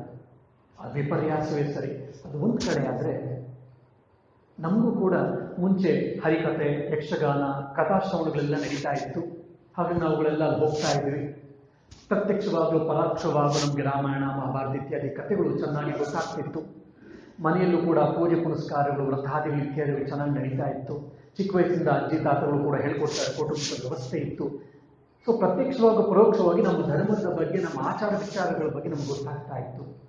ಇವತ್ತು ಮೇಡ್ ಫಾರ್ ಈಚ್ ಅದರ್ ಅಂತ ಬರೋ ಗಂಡ ಹೆಂಡತಿ ಮಕ್ಕಳು ಅಷ್ಟಷ್ಟೇ ಇದ್ದು ಆ ಕುಟುಂಬದ ವ್ಯವಸ್ಥೆ ಹಾಳಾಗಿ, ಹಿರಿಯರ ಜೊತೆ ಒಂದು ಸಂಪರ್ಕ ಹಾಳಾಗಿ, ಮತ್ತೆ ಟಿವಿ, ಮೊಬೈಲು ಇವುಗಳೆಲ್ಲ ಬಂದು ನಾವು ಆ ರೀತಿಯಾದಂತಹ ಶ್ರವಣಗಳನ್ನು ಮಾಡದೆ ನಮ್ಮ ಧರ್ಮ, ನಮ್ಮ ಸಂಸ್ಕೃತಿ ಬಗ್ಗೆ ನಾವು ಸರಿಯಾಗಿ ತಿಳ್ಕೊಳ್ತಿಲ್ಲ, ನಮ್ಮ ಆಚಾರ ವಿಚಾರಗಳ ಬಗ್ಗೆ ತಿಳ್ಕೊಳ್ತಿಲ್ಲ. ಹಾಗಾಗಿ ಬುದ್ಧಿವಂತ ಅನ್ನಿಸ್ಕೊಂಡವರು ನಮ್ಮ ಧರ್ಮದ ಬಗ್ಗೆ, ನಮ್ಮ ಆಚಾರ ವಿಚಾರಗಳ ಬಗ್ಗೆ, ನಮ್ಮ ರಾಮಾಯಣ ಮಹಾಭಾರತದ ಬಗ್ಗೆ ಏನಾದರೂ ಅವರು ಟೀಕೆ ಟಿಪ್ಪಣಿಯನ್ನು ಮಾಡಿದಾಗ ಅದಕ್ಕೆ ತಕ್ಕ ಪ್ರತ್ಯುತ್ತರವನ್ನು ಕೊಡಲಿಕ್ಕೆ ನಮ್ಮ ಕೈಗೆ ಸಾಧ್ಯ ಆಗ್ತಿಲ್ಲ. ಯಾಕಪ್ಪ ಅಂದರೆ ಸರಿಯಾದ ಅಧ್ಯಯನವನ್ನು ನಾವು ಮಾಡಲೇ ಇಲ್ಲ. ಇನ್ನು ನಮ್ಮ ತಂದೆ ತಾಯಿಗಳು ಹೇಳಿದಾಗ, ನಮ್ಮ ಅಜ್ಜಂದು ಹೇಳಿದಾಗ ನಮ್ಗೆ ಅವ್ರ ಮೇಲೆ ಶ್ರದ್ಧೆ ಇತ್ತು, ಗೌರವ ಇತ್ತು, ಅವ್ರು ಏನು ಹೇಳಿದ್ರು ಕೇಳ್ಬಿಟ್ವಿ. ಈಗಿನ ಕಾಲದ ಮಕ್ಕಳು ತುಂಬ ವೈಜ್ಞಾನಿಕ ಮನೋಭಾವವನ್ನು ಇಟ್ಕೊಂಡಿದ್ದೀವಿ ಅಂತ ಅಂದ್ಕೊಂಡು ಅವ್ರು ಪ್ರತಿಯೊಂದಕ್ಕೂ ಪ್ರಶ್ನೆಯನ್ನು ಮಾಡ್ತಾರೆ. ನಾವು ಹೇಳ್ತೀವಿ ನಮ್ಮ ಅಜ್ಜ ಅಜ್ಜಿಗೆ ಭಯ ಇತ್ತು, ನಮ್ಮ ತಂದೆ ತಾಯಿಗೆ ಭಯ ಇತ್ತಪ್ಪ, ನಮ್ಮ ತಂದೆ ಅಲ್ಲಿದ್ದರೆ ಇಲ್ಲಿ ನಾವು ರೂಮ್ ಒಳಗಡೆ ಇರ್ತಿದ್ವಿ, ಅಷ್ಟು ಭಯ ಇತ್ತು ನಮ್ಗೆ, ಅವಾಗೆಲ್ಲ ನಿಂತ ನೀರು ಹಾಕಿ ಕೇಳಲಿಲ್ಲ, ಹಾಗಾಗಿ ನಮ್ಗೆ ಗೊತ್ತಿಲ್ಲ ಅಂತ ಹೇಳ್ಬಿಡ್ತೀವಿ. ಆದರೆ ಅದೊಂದೇ ಸಾಕು ನಮ್ಮ ಮಕ್ಕಳಿಗೆ, ಮೊಮ್ಮಕ್ಕಳಿಗೆ ನಮ್ಮ ಧರ್ಮಾಧ್ಯಾತ್ಮದ ಬಗ್ಗೆ ಒಂದು ಶ್ರದ್ಧೆಯನ್ನು ಮೂಡಿಸಲಿಕ್ಕೆ. ಅದ್ರ ಬಗ್ಗೆ ಇವತ್ತೇನಾದರೂ ನಮ್ಮ ಮನೆಯಲ್ಲಿ ನಮ್ಮ ಸನಾತನ ಧರ್ಮದ ಆಚಾರ ವಿಚಾರಗಳನ್ನು ಅಭ್ಯಾಸ ಮಾಡ್ತಿಲ್ಲ ಅಂದರೆ ಕಾರಣ ಯಾರಪ್ಪ ಅಂದರೆ ಅದಕ್ಕೆ ನಾವೇ ಹಿರಿಯರು. ಯಾಕಂದ್ರೆ ನಾವು ಅದನ್ನು ಸರಿಯಾಗಿ ತಿಳ್ಕೊಳ್ಳಿಲ್ಲ, ನಮ್ಮ ಆ ಸಂಪ್ರದಾಯವನ್ನು ನಮ್ಮ ಕಿರಿಯರಿಗೆ ನಾವು ಸರಿಯಾಗಿ ಕೊಡದೇ ಇರುವುದೇ ಒಂದು ಕಾರಣ. ಹಾಗಾಗಿ ಅದಕ್ಕೆ ಇನ್ನೊಂದು ಕಾರಣ ಯಾಕಪ್ಪ ಅಂದರೆ ನಾವು ನಮ್ಮ ಧರ್ಮ ಗ್ರಂಥಗಳನ್ನು ವಿಶ್ಲೇಷಣಾತ್ಮಕ ದೃಷ್ಟಿಯಿಂದ ಅಧ್ಯಯನವನ್ನು ಮಾಡಲಿಲ್ಲ. ಪ್ರಾಯಶಃ ನಿಮ್ಗೊಂದು ಉದಾಹರಣೆ ಕೊಡಬೇಕು ಅಂದರೆ ರಾಮಾಯಣದಲ್ಲಿ ಮುಂದೆ ಕೊಡ್ತೀನಿ. ಭಗವದ್ಗೀತೆಯ ಮೊದಲನೇ ಶ್ಲೋಕ, ಧೃತರಾಷ್ಟ್ರ ಉವಾಚ ಧರ್ಮಕ್ಷೇತ್ರೇ ಕುರುಕ್ಷೇತ್ರೇ ಸಮವೇತಾಯುತ್ಸವ ಮಾಮಕ ಪಾಂಡವಾಶ್ಚೈವ ಕಿಮಕುರ್ವತ ಸಂಜಯ. ಧೃತರಾಷ್ಟ್ರ ಕೇಳ್ತಾನೆ, ಹೇಳ್ದ ಏನು? ಹೇ ಸಂಜಯನೇ, ನನ್ನವರಾದ ಕೌರವರು ನನ್ನ ಮಕ್ಕಳು, ಧರ್ಮಕ್ಷೇತ್ರವಾದ ಕುರುಕ್ಷೇತ್ರದಲ್ಲಿ ನನ್ನವರು ನನ್ನ ಮಕ್ಕಳು ಮತ್ತೆ ಪಾಂಡುವಿನ ಮಕ್ಕಳಾದ ಪಾಂಡವರು ಯುದ್ಧಕ್ಕೆ ಸನ್ನದ್ಧರಾಗಿ ಇಬ್ಬರು ನಿಂತಿದ್ದಾರಲ್ಲ, ಏನು ಮಾಡ್ತಿದ್ದಾರೆ ಹೇಳು ಅಂತೇಳಿ ತರ್ಜಮೆಯನ್ನು, ಟ್ರಾನ್ಸ್ಲೇಷನ್ ನಾವು ಓದ್ತೀವಿ. ಇಷ್ಟನ್ನ ಕೇಳಿ ನಾವು ಮುಂದುವರೆದ್ಬಿಟ್ಟು ಅಷ್ಟೇ. ದುರ್ಯೋಧನ ಕೇಳ್ದ, ಸಂಜಯ್ ಕೇಳ್ತದೆ, ನೆಕ್ಸ್ಟ್ ಸಂಜಯ್ ಮಾತ, ಸಂಜಯ್ ಹೇಳಿದ, ಏನು ಸಂಜಯ್ ಹೇಳ್ದ ಅಂತ ಹೇಳ್ಕೊಂಡು ಹೋಗ್ತೀವಿ. ಈ ಒಂದು ಶ್ಲೋಕದಲ್ಲಿ ಮೊದಲ ಎರಡು ಪದಗಳನ್ನು ತೆಗೆದುಕೊಳ್ಳೋಣ. ಧರ್ಮಕ್ಷೇತ್ರೇ ಕುರುಕ್ಷೇತ್ರೇ, ಧರ್ಮಕ್ಷೇತ್ರೇ ಕುರುಕ್ಷೇತ್ರೇ, 4 ಪದಗಳು ಬಿಡಿಸಿದ್ರೆ ಇದೊಂದು ಸ್ವಲ್ಪ ಅದಲು ಬದಲು ಮಾಡಿದ್ರೆ ಆಗುತ್ತೆ. ಕ್ಷೇತ್ರೇ ಕ್ಷೇತ್ರೇ ಧರ್ಮಂ ಕುರು, ಧರ್ಮಕ್ಷೇತ್ರೇ ಕುರುಕ್ಷೇತ್ರೇ, 2 ಕ್ಷೇತ್ರ, ಒಂದು ಧರ್ಮ ಇನ್ನೊಂದು ಕುರು. ಅದನ್ನು ಸ್ವಲ್ಪ ಅದಲು ಬದಲು ಮಾಡಿದ್ವಿ ಅಂದರೆ ಕ್ಷೇತ್ರೇ ಕ್ಷೇತ್ರೇ ಧರ್ಮಂ ಕುರು, ಬಾಹ್ಯವಾಗಿ ಆಂತರಿಕವಾಗಿ ಧರ್ಮವನ್ನು ಆಚರಿಸು ಅಂತೇಳಿ ಧರ್ಮಕ್ಷೇತ್ರ ಕುರುಕ್ಷೇತ್ರ 2 ಪದ ನಮ್ಗೆ ಸಿಕ್ಬಿಡುತ್ತೆ. ಇಡೀ ವೇದದ, ಉಪನಿಷತ್ತಿನ, ಧರ್ಮಶಾಸ್ತ್ರಗಳ, ಭಗವದ್ಗೀತೆಯ, ಪುರಾಣಗಳ, ಸಾಧು ಸಂತರ ಎಲ್ಲ ಉಪದೇಶದ ಜಿಸ್ಟ್ ಅಂತ ನಾವೇನು ಕರಿತೀವಿ, ಸಾರಾಂಶವನ್ನು 2 ಪದದಲ್ಲಿ ಎಷ್ಟು ಚೆನ್ನಾಗಿ ಹೇಳಿದ್ದಾರೆ ನೋಡಿ. ಕ್ಷೇತ್ರೇ ಕ್ಷೇತ್ರೇ ಧರ್ಮಂ ಕುರು, ಆಂತರಿಕ ಜಗತ್ತಲ್ಲಿ, ನಮ್ಮ ಆಂತರಿಕ ಸಾಧನೆಯಲ್ಲಿ, ವ್ಯಕ್ತಿಗತ ಜೀವನದಲ್ಲಿ, ಬಾಹ್ಯ ಜಗತ್ತಿನಲ್ಲಿ, ನಮ್ಮ ಪ್ರತಿನಿತ್ಯನ ದೈನಂದಿನ ಜೀವನದಲ್ಲಿ ಎಲ್ಲೂ ಕಡೆ ಕೂಡ ನಾವು ಧರ್ಮವನ್ನು ಆಚರಿಸಬೇಕಪ್ಪ. ಇದನ್ನು ಅಲ್ಲು ಬದಲು ಮಾಡಿ ಎಂತ ಅರ್ಥಗರ್ಭಿತ. ಇನ್ನು ಧರ್ಮಕ್ಷೇತ್ರವಾದ ಕುರುಕ್ಷೇತ್ರ, ಕುರುಕ್ಷೇತ್ರ ಏನು? ಯುದ್ಧವನ್ನು ಮಾಡಲಿಕ್ಕೆ ಸ್ವತಃ ಸಂಗ್ರಾಮ, ವರ್ಲ್ಡ್ ವಾರ್ ಅಂತ ನಾವು ಹೇಳ್ತಂತ ವರ್ಲ್ಡ್ ವಾರ್ಗೆ ಸದೃಶವಾದದ್ದು ಮಹಾಭಾರತ ಯುದ್ಧ, ರಾಮಾಯಣ ಯುದ್ಧ. ಅಂತಹ ಕುರುಕ್ಷೇತ್ರದಲ್ಲಿ ಯುದ್ಧಕ್ಕೆ ನಿಂತಿರೋರಿಗೆ ಅದಕ್ಕೆ ಅಡ್ಜೆಕ್ಟಿವ್ ವಿಶೇಷವನ್ನು ಕೊಡ್ತಾ ಇದ್ದಾರೆ ಧೃತರಾಷ್ಟ್ರ, ಏನಂದ್ರೆ ಧರ್ಮಕ್ಷೇತ್ರ ಅಂತ. ಧರ್ಮಕ್ಷೇತ್ರವಾದ ಕುರುಕ್ಷೇತ್ರದಲ್ಲಿ ಯುದ್ಧಕ್ಕೆ ಸನ್ನದ್ಧರಾಗಿದ್ದಾರೆ. ಯುದ್ಧ ಯಾಕೆ ಆಗ್ತಾ ಇದೆ? ಅವನು ಹೇಳ್ತಾನೆ, ಮಾಮಕಾಹ ಪಾಂಡವಶ್ಚೈವ, ಪಾಂಡವನ ಮಕ್ಕಳು ಪಾಂಡವರು, ಅದಕ್ಕೆ ಪಾಂಡವರು ಅಂತ ಅಂದ. ಇಲ್ಲಿ ಕೌರವರು ಅಂತ ಹೇಳ್ಬೋದಿತ್ತಲ್ಲ, ರಾಜನಾದ್ರಿಂದ ಎಲ್ಲರನ್ನೂ ಸಮಾನವಾಗಿ ನೋಡಬೇಕು, ಪಾರ್ಶಾಲಿಟಿ ಮಾಡುವ ಹಾಗಿಲ್ಲ. ಇವನು ಧೃತರಾಷ್ಟ್ರ ತನ್ನ ಮಕ್ಕಳಿಗೆ, ದುರ್ಯೋಧನಾದಿಗಳಿಗೆ ನನ್ನವರು ನನ್ನ ಮಕ್ಕಳು ಅಂತ ಹೇಳ್ತಿದ್ದಾನೆ. ಪಾಂಡುವಿನ ಮಕ್ಕಳಿಗೆ ನನ್ನವರು ಅಂತ ಹೇಳ್ಬೋದಿತ್ತು, ಹೇಳಲಿಲ್ಲ. ಅಲ್ಲಿ ಪಾಂಡವರು ಅಂತ ಹೇಳ್ಬಿಟ್ಟ, ತನ್ನ ಮಕ್ಕಳಿಗೆ ತನ್ನ ಮಕ್ಕಳು ಅಂತ ಹೇಳಿಲ್ಲ, ಕೌರವರು ಅಂತ ಹೇಳಲಿಲ್ಲ. ಅಹಂಕಾರ ಮಮಕಾರ, ನಾನು ನನ್ನದು, ಈ ಅಹಂಕಾರ ಮಮಕಾರ ಇದ್ದಿದ್ದರಿಂದ ಆ ಕುರುಕ್ಷೇತ್ರ ಯುದ್ಧವಾಯಿತು. ಧೃತರಾಷ್ಟ್ರ ಸ್ವಲ್ಪ ಏನಾದರೂ ದುರ್ಯೋಧನಕ್ಕೆ ಚೀಮಾರಿ ಹಾಕಿ ನೀನು ಅವ್ರಿಗೆ ವಾಪಸ್ ಅವ್ರ ಇಂದ್ರಪ್ರಸ್ಥವನ್ನು ಕೊಟ್ಟು ಬಿಡುವಂತೆ ಕೊಡಿಸ್ಬಿಟ್ಟಿದ್ದಿದ್ರೆ ಕುರುಕ್ಷೇತ್ರ ಯುದ್ಧವೇ ಆಗ್ತಾ ಇರಲಿಲ್ಲ. ಕುರುಕ್ಷೇತ್ರ ಯುದ್ಧ ಯಾಕಾಯಿತು? ದುರ್ಯೋಧನ ಹೇಳಿದಂಥ ಮಮಕಾರದಿಂದ ಕುರುಕ್ಷೇತ್ರ ಯುದ್ಧವಾಯಿತು. ನನ್ನಲ್ಲಿ ನಾನು ನನ್ನಂತ ಅಹಂಕಾರ ಮಮಕಾರ ಇರೋದ್ರಿಂದ ಪ್ರತಿನಿತ್ಯ ಒಳ್ಳೆಯದು ಕೆಟ್ಟದ್ರ ಮಧ್ಯದಲ್ಲಿ ಪ್ರತಿನಿತ್ಯ ನನ್ನಲ್ಲಿ ಯುದ್ಧ ನಡೀತಾ ಇರುತ್ತೆ. ಹೊರಗಡೆ ಏನೇನು ಯುದ್ಧಗಳು ನಡೀತಾ ಇರುತ್ತೋ, ಜಗಳಗಳು ನಡೀತಾ ಇರುತ್ತಲ್ಲ, ಅದೆಲ್ಲ ನೋಡಿದ್ರೆ ನಾನು ನನ್ನದು ಅಹಂಕಾರ ಮಮಕಾರ. ನೋಡಿ, ಒಂದೇ ಒಂದು ಶ್ಲೋಕ, ಇದನ್ನೇ ಒಂದು ಉಪನ್ಯಾಸ ನಾನು ಮಾಡ್ಬಿಡ್ಬೋದು, ಬೇಕಾದ್ರೆ ಅದನ್ನ ಹೇಳ್ಕೊಂಡು ವಿಸ್ತಾರ ಮಾಡ್ಕೊಂಡು ಹೋದ್ರೆ. ಈ ರೀತಿ ಪ್ರತಿಯೊಂದು ಶ್ಲೋಕದಲ್ಲಿ ರಾಮಾಯಣ ಆಗಿರ್ಬೋದು, ಮಹಾಭಾರತ ಆಗಿರ್ಬೋದು, ಭಗವದ್ಗೀತೆ ಆಗಿರ್ಬೋದು, ವಿಷ್ಣು ಪುರಾಣ ಆಗಿರ್ಬೋದು, ಇಲ್ಲ ವಿಷ್ಣು ಸಹಸ್ರನಾಮ ಆಗಿರ್ಬೋದು, ಲಲಿತಾ ಸಹಸ್ರನಾಮ ಆಗಿರ್ಬೋದು, ಒಂದೊಂದು ಪದಕ್ಕೂ ಒಂದೊಂದು ಶ್ಲೋಕ ಅಂತರ್ಗರ್ಭಿತವಾದ ಅರ್ಥಗಳಿದೆ. ದುರಾದೃಷ್ಟವಶ ನಾವು ಸಂಸ್ಕೃತ ಕಲೀಲಿಲ್ಲ ಮತ್ತು ವಿಶ್ಲೇಷಣಾತ್ಮಕವಾಗಿ ಗುರುಮುಖಿಯನ್ನು ನಾವು ಕೂಡ ಅರ್ಥ ಮಾಡ್ಕೊಳ್ಳಿಲ್ಲ. ಕಲಿದೇ ಇರೋದ್ರಿಂದ ತರ್ಜುಮೆಗಳನ್ನು ಓದ್ಕೊಳ್ತಾ ನಾವು ಸರಿಯಾಗಿ ಅರ್ಥ ಮಾಡ್ಕೊಳ್ತಾ ಇದ್ದಾಗ ಅನರ್ಥವಾಗೋದ್ರಿಂದ ಸೋಕಾಲ್ಡ್ ಬುದ್ಧಿವಂತರು ನಮ್ಮ ಧರ್ಮ ಮತ್ತು ಅಧ್ಯಾತ್ಮ ಮತ್ತು ನಮ್ಮ ಈ ಮಹಾಕಾವ್ಯಗಳಾದ ರಾಮಾಯಣ ಮಹಾಭಾರತದ ಬಗ್ಗೆ ಟೀಕೆ ಟಿಪ್ಪಣಿಯನ್ನು ಮಾಡ್ತಿರ್ತಾರೆ. TRP ರೇಟ್ಗೋಸ್ಕರ ನಮ್ಮ ಮೀಡಿಯಾಗಳು ಕೂಡ ಪ್ರದರ್ಶನ ಮಾಡ್ತಾ ಇರ್ತವೆ. ನಾವು ಕೂಡ ಸುಮ್ಮನೆ ಕೂತ್ಕೊಂಡು ನೋಡ್ತಾ ಇರ್ತೀವಿ. ಯಾಕಪ್ಪ ಅಂದರೆ ಈ ರಾಮಾಯಣ ಮಹಾಭಾರತ ಮತ್ತು ನಮ್ಮ ಧರ್ಮಶಾಸ್ತ್ರ ಗ್ರಂಥಗಳನ್ನು ವಿಶ್ಲೇಷಣಾತ್ಮಕವಾಗಿ ಅಧ್ಯಯನ ಮಾಡದೇ ಇರುವುದೇ. ಹಾಗಾಗಿ ಈ ಸುಂದರಕಾಂಡವನ್ನು ಒಂದು ವಿಶ್ಲೇಷಣಾತ್ಮಕವಾಗಿ ಅಧ್ಯಯನ ಮಾಡಿ ಅದನ್ನು ನಿಮ್ಮ ಮುಂದೆ ಇಡಲಿಕ್ಕೆ ಒಂದು ಪ್ರಯತ್ನವನ್ನು ಮಾಡುತ್ತೇನೆ. ಬಾಲಕಾಂಡದಲ್ಲಿ ನಾವು ನೋಡ್ತೀವಿ ರಾಮನ ಬಾಲ್ಯ ಜೀವನವನ್ನ. ಅಯೋಧ್ಯ ಕಾಂಡದಲ್ಲಿ ನೋಡ್ತೀವಿ ಅಯೋಧ್ಯೆಯಲ್ಲಿ ಏನೇನು ನಡೀತು, ರಾಮನ ಪಟ್ಟಾಭಿಷೇಕ ನಡಿಬೇಕಾಗಿತ್ತು, ಆಮೇಲೆ ವನವಾಸಕ್ಕೆ ಇತ್ಯಾದಿ, ಕೈಕೇಯಿ ಬರ. ಅರಣ್ಯಕಾಂಡದಲ್ಲಿ ರಾಮನ ಅರಣ್ಯವಾಸದ ವೃತ್ತಾಂತಗಳನ್ನು ನೋಡ್ತೀವಿ. ಕಿಷ್ಕಿಂಧಾ ಕಾಂಡದಲ್ಲಿ ಸುಗ್ರೀವನನ್ನ ಭೇಟಿಯಾಗೋದು, ವಾಲಿಯ ಸಂಹಾರ ಇತ್ಯಾದಿ ಎಲ್ಲ ನೋಡ್ತೀವಿ. ಆಯಾ ಘಟನೆಗೆ ಏನೇನು ನಡೆದಿದೆಯೋ ಆಯಾ ಸ್ಥಾನಕ್ಕೆ ಸಂಬಂಧಪಟ್ಟಂತೆ, ಘಟನೆಗೆ ಸಂಬಂಧಪಟ್ಟಂತೆ ಹೆಸರುಗಳನ್ನು ನೋಡ್ತೀವಿ. ಬಾಲಕಾಂಡ, ಅಯೋಧ್ಯಾಕಾಂಡ, ಅರಣ್ಯಕಾಂಡ, ಕಿಷ್ಕಿಂಧಾ ಕಾಂಡ, ಮತ್ತೆ ಮುಂದೆ ಯುದ್ಧ ನಡೆಯುವುದು ಯುದ್ಧಕಾಂಡ ಅಂತ ಹೇಳ್ತೀವಿ. ಆಮೇಲೆ ಉತ್ತರಕಾಂಡ ಆಗುತ್ತೆ. ಇದು ಮಾತ್ರ ಸುಂದರಕಾಂಡ ಅಂತ ವಾಲ್ಮೀಕಿ ಮಹಾಮುನಿಗಳು ಇಟ್ಬಿಟ್ರು. ಇದ್ರ ಬಗ್ಗೆ ಸಾಕಷ್ಟು ಜಿಜ್ಞಾಸೆ ಆಗಿದೆ. ಸಾಕಷ್ಟು ಒಂದು ಪುಸ್ತಕ, ವಿದ್ವಾಂಸರ ಪುಸ್ತಕ ನೀವೇನು ತೆಗೆದುಕೊಂಡ್ರೆ 20-50-60 ಪೇಜಷ್ಟು ಈ ಸುಂದರಕಾಂಡ ಅಂತ ಯಾಕೆ ಹೆಸರು ಅಂತ ಅದ್ರ ಬಗ್ಗೆ ಸಾಕಷ್ಟು ಚರ್ಚೆ ವಿಮರ್ಶೆಗಳಾಗಿದೆ. ನಾನು ಆಗಲೇ ಹೇಳಿದಂಗೆ ಸೋಕಾಲ್ಡ್ ಬುದ್ಧಿವಂತರು ಅಂತ ಅನಿಸ್ಕೊಂಡವರು ಕೆಲವು ಬುದ್ಧಿವಂತರು ಈ ಸುಂದರಕಾಂಡದ ಬಗ್ಗೆ ಕೂಡ ತಗಾದೆ ತೆಗೆದಿದ್ದಾರೆ. ಏನಪ್ಪಾ ಅಂದ್ರೆ ವಾಲ್ಮೀಕಿ ಮಹಾಮುನಿಗಳು ಪ್ರತಿಯೊಂದಕ್ಕೂ ಆಯಾ ಘಟನೆಗೆ ಆಧಾರಿತವಾಗಿ ಹೆಸರನ್ನ ಕೊಟ್ಟಿದ್ದಾರೆ. ಇಲ್ಲಿ ಸುಂದರಕಾಂಡಕ್ಕೆ ಹನುಮಾನ್ ಕಾಂಡ ಅಂತನೋ ಇಲ್ಲ ಸೀತಾಕಾಂಡ ಅಂತ ಹೆಸರು ಕೊಟ್ಟಿರ್ಬೋದಿತ್ತು, ಕೊಟ್ಟಿಲ್ಲ. ಹಾಗಾಗಿ ಈ ಸುಂದರಕಾಂಡ ಅನ್ನೋದು ರಾಮಾಯಣದ ಮೂಲಭೂತ, ವಾಲ್ಮೀಕಿ ರಾಮಾಯಣದ ಮೂಲಭೂತ ಗ್ರಂಥದ ಭಾಗವಾಗಿರಲಿಲ್ಲ. ಇದು ಸ್ವತಂತ್ರ ಗ್ರಂಥವಾಗಿತ್ತು. ವಾಲ್ಮೀಕಿ ಮುನಿಗಳೇ ಬರೆದಿರಬಹುದು ಏನೋ, ಸ್ವತಂತ್ರ ಗ್ರಂಥವಾಗಿತ್ತು. ಆಮೇಲೆ ಇದನ್ನು ಸೇರಿಸ್ಬಿಟ್ರು ಅಂತ ಕೆಲವರ ವಾದ. ಯಾಕಪ್ಪ ಅಂದ್ರೆ ಸುಂದರಕಾಂಡ ಅಂತಿದೆ, ಇಲ್ಲ ಹನುಮಾನ್ ಕಾಂಡ ಅಂತಿರಬೇಕಿತ್ತು, ಇಲ್ಲ ಅಂದ್ರೆ ಸೀತಾಕಾಂಡ ಅಂತಿರಬೇಕಿತ್ತು, ಇತ್ಯಾದಿ. ಅದು ಒಂದು. ಆದರೆ ಇನ್ನೊಂದೇನಪ್ಪ ಅಂತಂದ್ರೆ ಯಾವಾಗಲೂ ರಾಮಾಯಣದ ನೇತಾರ ಯಾರು? ರಾಮಾಯಣದಲ್ಲಿ ಯಾರು? ರಾಮಸ್ಯ ಅಯಣಂ ಸಹ. ರಾಮನ ಪ್ರಯಾಣವನ್ನ, ರಾಮನ ಜೀವನದ ಪಯಣವನ್ನ ಯಾವ ತಿಳಿಸುತ್ತೋ ಅದೇ ರಾಮಾಯಣ. ರಾಮಂ ಪಯಣಂ ಯಸ್ಯ ಸಹ. ರಾಮನ ಜೀವನದ ವೃತ್ತಾಂತ, ಜೀವನ ಹೇಗೆ ನಡೆಸಿದ ಅದನ್ನು ತಿಳಿಸೋದೇ ರಾಮಾಯಣ. ಇಲ್ಲಿ ರಾಮನ ಬಗ್ಗೆ ಅಲ್ಲೊಂದು ಇಲ್ಲೊಂದು ಬಿಟ್ಟರೆ ರಾಮಾಯಣದಲ್ಲಿ ಸುಂದರಕಾಂಡದಲ್ಲಿ ನಾವು ರಾಮನ ಬಗ್ಗೆ ಹೆಚ್ಚು ನೋಡೋದೇ ಇಲ್ಲ, ಒಂದೆರಡು ಕಡೆ. ಹಾಗಾಗಿ ಸುಂದರಕಾಂಡದಲ್ಲಿ ರಾಮ ಇಲ್ಲದೇ ಇರೋದ್ರಿಂದ ಸುಂದರಕಾಂಡ ರಾಮಾಯಣದ ಭಾಗ ಆಗ್ಲಿಕ್ಕೆ ಸಾಧ್ಯ ಇಲ್ಲ. ಯಾರೋ ಬರೆದಿದ್ರು ಆಮೇಲೆ ಸೇರಿಸ್ಬಿಟ್ರು ಅಂತ ಈ ಎರಡು ಆಕ್ಷೇಪಣೆಗಳನ್ನು ಕೊಡ್ತಾ ಹೋಗ್ತಾರೆ. ಆದರೆ ಅದಕ್ಕೆ ವಿಮರ್ಶಕರು, ಪಂಡಿತರು ಹಾಗೂ ಗುರುಗಳು ಇದಕ್ಕೆ ಅದ್ಭುತವಾದಂತಹ ಅರ್ಥವನ್ನು ಕೊಡ್ತಾರೆ. ಏನು ಈ ಸುಂದರ ಅನ್ನುವಂಥ ಪದ ಅದ್ಭುತವಾದ ಪದ.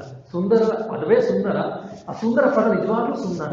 ಇದನ್ನ ಈ ವ್ಯುತ್ಪತ್ತಿಯನ್ನ ನಾವು ಓದ್ಕೊಂಡೋದು ನಿರುಕ್ತ, ನಿಘಂಟು ಇವುಗಳೆಲ್ಲ ಓದಿದ್ರೆ ನಮ್ಗೆ ಅರ್ಥ ಆಗ್ತವೆ. ಸುಂದರ, ಸು ಅನ್ನುವಂತಹದ್ದು ಪ್ರಿಫಿಕ್ಸು, ಮತ್ತೆ ದರ ಅಂದ್ರೆ ಆದರ, ಅಂದ್ರೆ ಭಕ್ತಿ. ಇನ್ನೊಂದು ಅರ್ಥವನ್ನ ಅದರ ಆದರ ಅಂದ್ರೆ ಅದೇನಂತಾರೆ ಭಕ್ತಿ ಅಂತ. ಸು ಅಂತಂದ್ರೆ ಭಗವಂತನಿಗೆ ಒಂದು ಹೆಸರು. ಯಾರು ಭಗವಂತನಲ್ಲಿ ಸಂಪೂರ್ಣವಾದ ಭಕ್ತಿಯನ್ನು ಇಟ್ಕೊಂಡಿದ್ದಾನೋ ಅವನನ್ನು ಸುಂದರ ಅಂತ ಕರೀತಾರೆ. ಇದು ವ್ಯುತ್ಪತ್ತಿ, ನಿಘಂಟುವಿನ ಅರ್ಥ, ಡಿಕ್ಷನರಿ, ಎಟಿಮಾಲಾಜಿಕಲ್ ಮೀನಿಂಗ್ ಅಂತ ಹೇಳ್ತೀವಿ ನಾವು. ಯಾವುದೊಂದು ಪದ ಹೇಗೆ ಉತ್ಪತ್ತಿ ಆಯಿತು ಅಂತ ಏನಾದರೂ ನೀವು ಓದ್ತಾ ಹೋದ್ರೆ ವ್ಯಾಕರಣಕಾರರು ಮಾತ್ರ ಇದು ಅರ್ಥ ಆಗ್ತದೆ. ಸೊ ಯಾರು ಭಗವಂತನಲ್ಲಿ ಸಂಪೂರ್ಣವಾದ ಭಕ್ತಿಯನ್ನು ಇಟ್ಕೊಂಡಿರ್ತಾರೋ ಅವರನ್ನು, ಅಂತಹ ಭಕ್ತಾಗ್ರಗ್ರೇಸರನ್ನ, ಭಕ್ತಿ ಶಿರೋಮಣಿಗಳನ್ನ, ಮಹಾಭಕ್ತನನ್ನ ಸುಂದರ ಅಂತ ಕರೆದ್ರು. ಹನುಮಂತ ಅಂತ ಮಹಾಸೇವಕ, ಮಹಾಭಕ್ತ ನಮ್ಗೆ ಇನ್ಯಾರು ಸಿಗಬೇಕು? ಹಾಗಾಗಿ ಅವನನ್ನ ಸುಂದರ ಅಂತ ಕರೀತಾ ಇದ್ರು. ಹಾಗಾಗಿ ಅವನ ಹೆಸರೇ ಇದು. ಹಾಗೆ ಇದನ್ನು ಸುಂದರ ಕಾಂಡ ಅಂತ ಕರೀತಾರೆ. ಇದರಲ್ಲಿ ಅವನ ಹೆಸರಲ್ಲಿ ಬೇರೆ ಹೆಸರು ಏನು ಇರಲಿಲ್ಲ ಅಂತ ಹೇಳಿ ಇದಕ್ಕೆ ಅರ್ಥವನ್ನು ಕೊಡ್ತಾರೆ. ಇನ್ನೊಂದು ಏನಪ್ಪ ಅಂತಂದ್ರೆ, ಸುಂದರಕ್ಕೆ ಇನ್ನೊಂದು ನಿಘಂಟು ಹೇಳುತ್ತೆ, ಸುಷ್ಟು ಉಣತಿ ಇದು ಸುಂದರ. ಅಂದ್ರೆ ಯಾವುದು ಕರಗಿ ಹೋಗುತ್ತೋ, ನೀರು ದ್ರವ ಎಕ್ಸಾಂಪಲ್, ಈ ವಯಸ್ಸಿಗೆ ಬೇಸಿಗೆಲೆಲ್ಲ ಐಸ್ ಕ್ರೀಮ್ಸ್ ನಾವು ತಿನ್ನುವಂತ ಪ್ರಾರಂಭ ಮಾಡ್ತೀವಿ. ಐಸ್ ಕ್ರೀಮ್ ನೀವು ಹಾಗೆ ಇಟ್ಕೊಂಡ್ರಿ ಅಂತ ಅದು ಘನರೂಪವಾಗಿತ್ತು, ಹಾಗೆ ಇಟ್ಕೊಂಡ್ರೆ ಕರಗಿ ಹೋಗುತ್ತೆ. ಕರಗೋಗಿ ಯಾವುದೋ ಒಂದು ಪ್ಲಾಸ್ಟಿಕ್ ಬಾಕ್ಸು ಇಲ್ಲ ನೀವೇನೆಲ್ಲ ಇಟ್ಟಿದ್ರೋ ಆ ರೂಪವನ್ನು ತೆಗೆದುಕೊಂಡು ಹೋಗುತ್ತೆ, ಕರಗಿ ಹೋಗುತ್ತೆ.